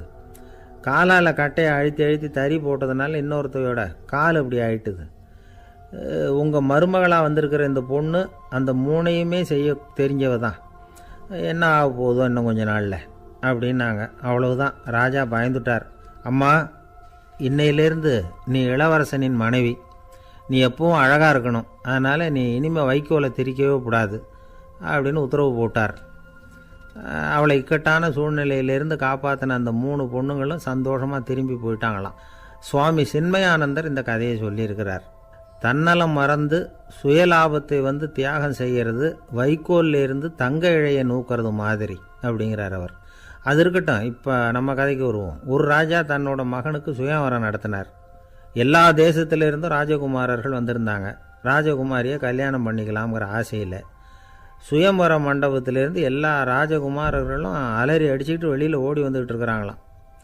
ஏன் இப்படி எல்லாரும் மிரண்டு போய் ஓடி வர்றாங்கன்னு கேட்டார் ஒருத்தர். அதுக்கு இன்னொருத்தர் விவரம் சொன்னார். ராஜகுமாரியை இன்றைக்கி தான் அவங்க நேரில் பார்த்தாங்களாம், அதுதான் அப்படி ஓடி வந்துக்கிட்டு இருக்கிறாங்க அப்படின்னார். ஒரு தடவை நாரதர் ஒரு தெரு வழியாக போய்கிட்டு இருந்தார். வழியில் ஒருத்தர் வேத சாஸ்திரம்லாம் படிச்சுக்கிட்டு உட்காந்துருந்தார். அவர் நாரதரை பார்த்து எங்கே போயிட்டுருக்குறீங்கன்னு கேட்டார். கடவுளை பார்த்துட்டு வரலாம்னு போயிட்டுருக்கிறேன் அப்படின்னார் நாரதர். அப்படின்னா அவர்கிட்ட எனக்கு எப்போ முக்தி கிடைக்கும்னு கேட்டுட்டு வாங்களேன் அப்படின்னார் இவர். சரி, கேட்டு வரேன் அப்படின்னு சொல்லிவிட்டு நாரதர் நடந்தார். கொஞ்சம் தூரத்தில் ஒரு மரத்தடியில் ஒரு தொழிலாளி செருப்பு தைச்சிக்கிட்டு உட்காந்துருந்தார். அந்த ஆளும் அதே மாதிரி கேட்டுக்கிட்டார். எனக்கு எப்போ முக்தி கிடைக்கும்னு கடவுள்கிட்ட கேட்டுக்கிட்டு வாங்களேன்னார். அவர்கிட்டையும் சரின்னு சொல்லிவிட்டு நாரதர் நேராக வைகுண்டத்துக்கு சேர்ந்தார். கடவுளை பார்த்தார். இவங்க 2 பேரும் சொல்லி அனுப்பின விஷயத்தை பற்றி கேட்டார். அதுக்கு கடவுள் சொன்னார், அந்த செருப்பு தைக்கிற தொழிலாளி உடல் நீத்ததும் உடனே என்னை அடைவான். ஆனால் அந்த சாஸ்திரம் படித்த ஆள் இப்போதைக்கு என்கிட்ட சேர மாட்டான். அவன் இன்னமும் பல பிறவிகள் எடுத்து அங்கேயே இருக்க வேண்டியிருக்குது. எப்போ இங்கே சேருவான்னு எனக்கே தெரியாது அப்படின்னார். நாரதருக்கு இதோட ரகசியம் என்னங்கிறது புரியல. எனக்கு ஒன்றும் புரியலையேன்னாரான் கடவுள்கிட்ட. சீக்கிரம் புரிஞ்சுக்குவே, நீ திரும்பி போகிறப்போ நான் இங்கே வைகுண்டத்தில் என்ன செஞ்சுக்கிட்டு இருக்கேன்னு கேட்டால், ஒரு ஊசியின் துவாரத்தில் ஒரு யானையை கோத்துக்கிட்டு இருக்கிறேன்னு அவங்கக்கிட்ட சொல்லு அப்படின்னார் கடவுள் சிரிச்சுக்கிட்டே. நாரதர் பூமிக்கு திரும்பினார். கடவுளை பார்த்தீங்களா, எப்படி இருக்கார் அப்படின்னு விசாரித்தார். வேத சாஸ்திரம் படித்தவர். ஓ பகவானா, அவர் யானையை ஊசியின் காதில் நுழைச்சிக்கிட்டு இருக்கிறார் பார்த்தேன்னார் நாரதர். ஊசி காதில் யானையா, அது எப்படி முடியும்? நீங்கள் சொல்கிறத நான் நம்ப மாட்டேன்னு விட்டார் அவர். சரி, இந்த ஆளுக்கு இறைவன் பேரில் நம்பிக்கை இல்லை அப்படிங்கிறத நாரதர் புரிஞ்சுக்கிட்டார். அடுத்தபடியாக அந்த தொழிலாளி இருந்த இடத்துக்கு போனார். இறைவனை பார்த்தீங்களான்னு கேட்டார் அவர். பார்த்தேன், ஒரு ஊசி துவாரத்தில் யானையை கோத்துக்கிட்டு இருந்தார் அப்படின்னு சொல்லிவிட்டு நாரதர் அந்த ஆள் முகத்தை கவனித்தார். அந்த தொழிலாளி இதை கேட்டுட்டு கொஞ்சம் கூட ஆச்சரியப்படலை. அவரால் முடியாத காரியம் கூட உண்டானார். என்ன இப்படி சொல்கிற, ஊசியின் துவாரத்தில் யானையை கோக்க முடியும்னு நீ நம்புறியா அப்படின்னு கேட்டார் நாரதர். நிச்சயமாக நம்புகிறேன்னார் அவர். அது எப்படி அப்படின்னு கேட்டார் இவர். இதோ பாருங்கள், நான் இந்த ஆலமரத்தடியில் தான் தினமும் உட்காந்துருக்கிறேன். தினமும் இந்த மரத்திலிருந்து எவ்வளவோ பழம் கீழே விழுது. இந்த பழத்தில் இருக்கிற ஒவ்வொரு விதையிலேயும் உள்ள ஒரு ஆலமரம் இருக்குது. ஒரு சின்ன விதைக்குள்ள ஒரு பெரிய ஆலமரம் இருக்க முடியுங்கிறப்ப ஊசி துவாரத்தில் கடவுள் வந்து யானையை நுழைய வச்சாருங்கிறத ஒத்துக்கிறதுல என்ன கஷ்டம் இருக்குது அப்படின்னு ரொம்ப சர்வசாதாரணமாக பதில் சொன்னாராம் அந்த தொழிலாளி. நாரதர் யோசனை பண்ணார், இந்த தொழிலாளி வேத சாஸ்திரங்களையெல்லாம் படிக்கலைன்னா கூட அறிவுபூர்வமாக சிந்தித்து இறைவனை நம்புகிறான். அதனால தான் கடவுள் இந்த ஆளுக்கு சீக்கிரம் முக்தி கிடைக்கும்னு சொன்னார் அப்படிங்கிறத புரிஞ்சுக்கிட்டாராம். இந்த கதையில் வர்ற கடவுள், நாரதர், வைகுண்டம் இதெல்லாம் ஒரு பக்கம் இருக்கட்டும், ஒரு சின்ன விதைக்குள்ளே ஒரு பெரிய ஆலமரம் தூங்கிக்கிட்டு இருக்கு அப்படிங்கிற உண்மை, அந்தரத்தில் 1000 கிரகங்கள் சுற்றிக்கிட்டு இருக்குங்கிற உண்மை, இதெல்லாம் வந்து நாம் பார்த்துக்கிட்டு தானே இருக்கிறோம். இந்த உண்மைகள் வந்து அதிசயமாக நமக்கு தெரியறதுனால அதை வந்து நம்பாமல் இருந்துட முடியாது. இயற்கையை பரிபூர்ணமாக நம்புங்கள், அந்த நம்பிக்கையே நம்ம வாழ்க்கைக்கு ஆதாரம் அப்படிங்கிறத விளக்கறதுக்காக தான் இந்த கதை. இந்த காலத்தில் நம்ம பிள்ளைங்களுக்கெல்லாம் இது மாதிரி நம்பிக்கை அதிகமாகவே இருக்குது. ஒரு நாள் ஒரு சின்ன பையன்கிட்ட கேட்டேன், ஏன்பா கடவுள் வந்து ஒரு பானைக்குள்ளே ஒரு யானையை நுழைய வச்சுட்டாருன்னு சொன்னால் அதை நீ நம்புவியா அப்படின்னு கேட்டோம். நம்புவேன் சார், அது ஒன்றும் பெரிய அதிசயம் இல்லைன்னா. எப்படிறான்னு கேட்டோம். எப்படின்னா அந்த பானை வந்து அந்த யானையை விட பெருசாக இருந்திருக்கும், அவ்வளவுதான் அப்படின்னு சொல்கிறான். ஒரு ஊரில் ஒரு ராஜா இருந்தார். அவர் அடிக்கடி காட்டுக்கு வேட்டையாட போவார். சில நண்பர்களையும் கூட அழைச்சிக்கிட்டு போவார். காட்டுக்கு போனதும் ஆளுக்கு ஒரு பக்கமாக போய் வேட்டையாடுவாங்க. சாயந்தரமாக திரும்பி வருவாங்க. மறுநாள் அரண்மனையில் உட்காந்து ஒவ்வொருத்தரும் அவங்க அனுபவங்களை எல்லாம் சொல்லிக்குவாங்க. அவங்க வீரத்துக்கு தகுந்த மாதிரி பரிசை அந்த ராஜா கொடுப்பார். இது மாதிரி ஒரு தடவை எல்லாரும் வேட்டைக்கு போயிட்டு திரும்பி வந்ததும் உட்காந்து பேச ஆரம்பிச்சிருக்கிறாங்க. ஒருத்தன் சொன்னான், தன்னுடைய வீர தீர செயலை பற்றி அளக்க ஆரம்பிச்சிட்டான். ஏன்னா அதுக்கு பரிசு கிடைக்க போகுதில்ல, அதனால். அவன் என்ன சொன்னான் தெரியுமா? அரசே, நேற்றுக்கு காட்டில் என்னாச்சு தெரியுமா? எனக்கு நேராக ஒரு சிங்கம் வாயை திறந்துக்கிட்டு வந்துட்டுது. நான் பயப்படவே இல்லை. உடனே ஒரு கல்லை எடுத்து குறி பார்த்து வீசினேன். சிங்கத்து வாய்க்குள்ளே போய் அந்த கல் மாட்டிக்கிட்டுது. அவ்வளவுதான். அந்த சிங்கம் என்னை பார்த்துட்டு